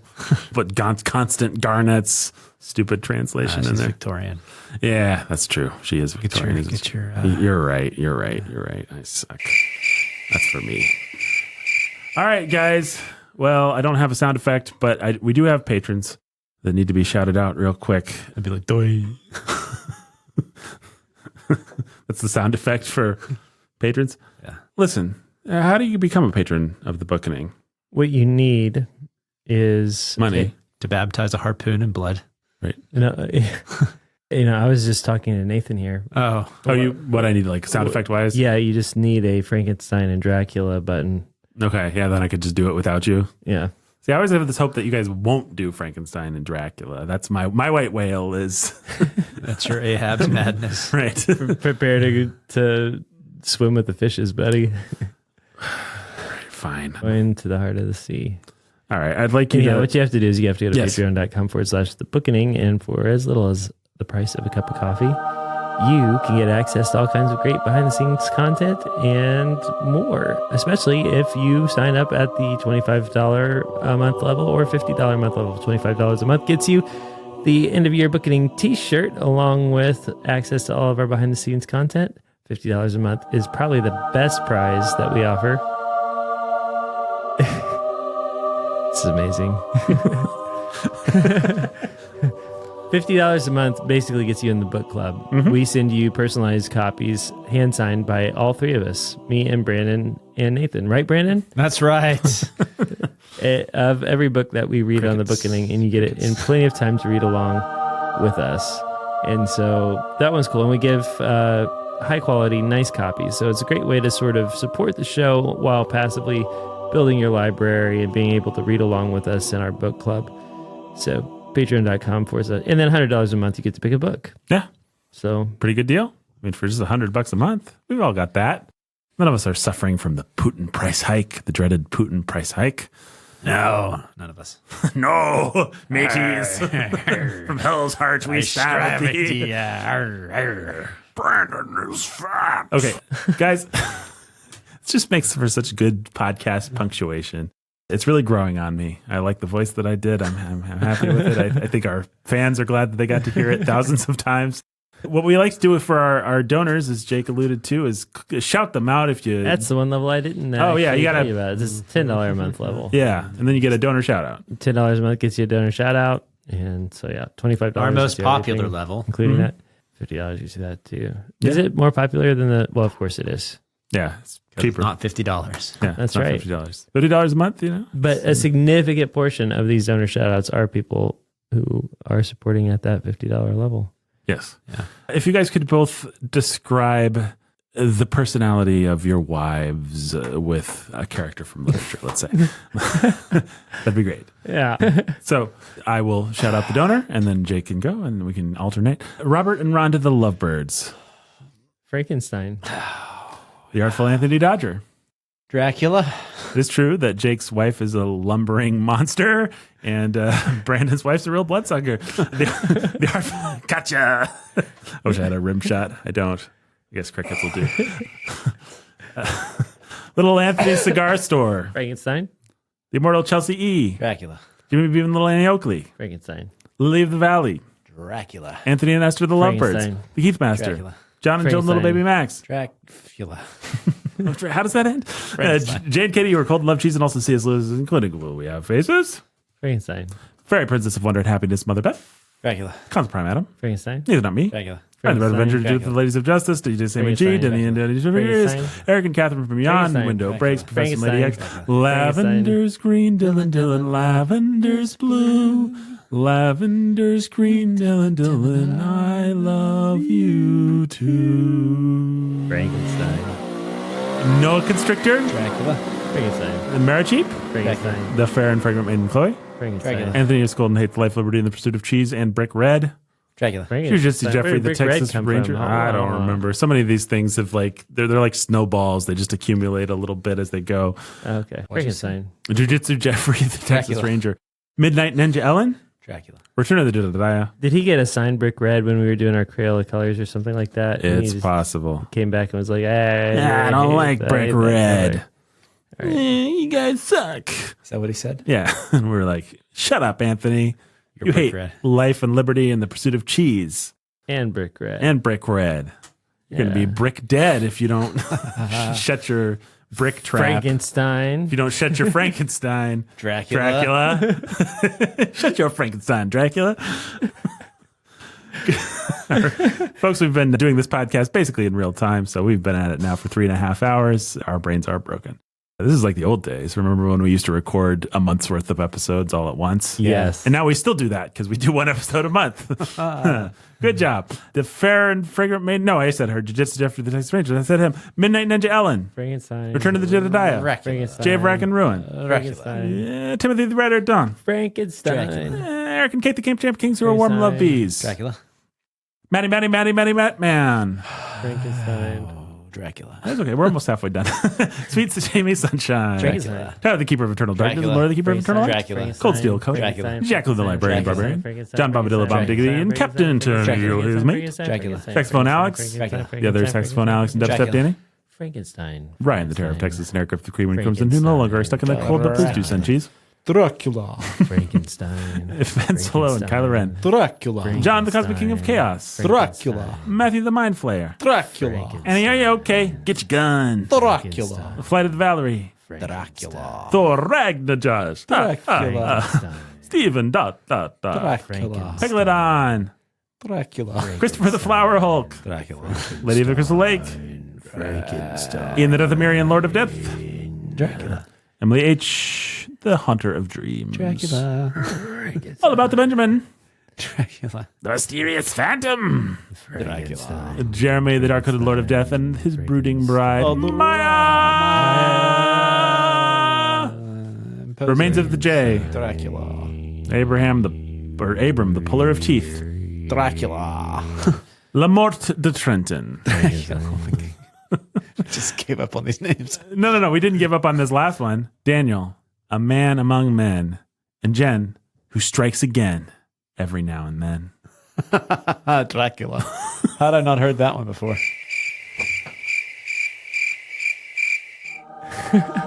Daniel, a man among men. And Jen, who strikes again every now and then. Jake's figured out where my crickets button are. I need like a glass wall between me and the other hosts.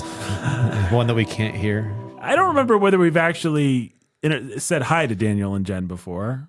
I don't know. Hi. I don't know We whether. just did. Hi, Daniel. Hi, Jen. Hi, welcome. I don't know whether we came up with that together or I just jotted it down with an idea. Pretty sure you just jotted that down. I don't have any memory of having any part in that one. Oh yeah. But I have very little memory. So much of having memory part of Remains anything of we the do. J and La Morte de Trenton. And Fine work, gentlemen. well, anything else to say, Brandon, before we see people next month? No, nothing else to say. We're not going to see them. All right. Nathan, we're a They're going to hear podcast. us, and we're not going to hear anything about them. That's right. Yeah, They listen to us. We don't listen to them. that's true. They don't have podcasts I listen to. Yeah. And if they did have podcasts, you wouldn't listen to them. Probably not. You hate our fans. Yeah. All right. Thanks for listening. Bye. Goodbye.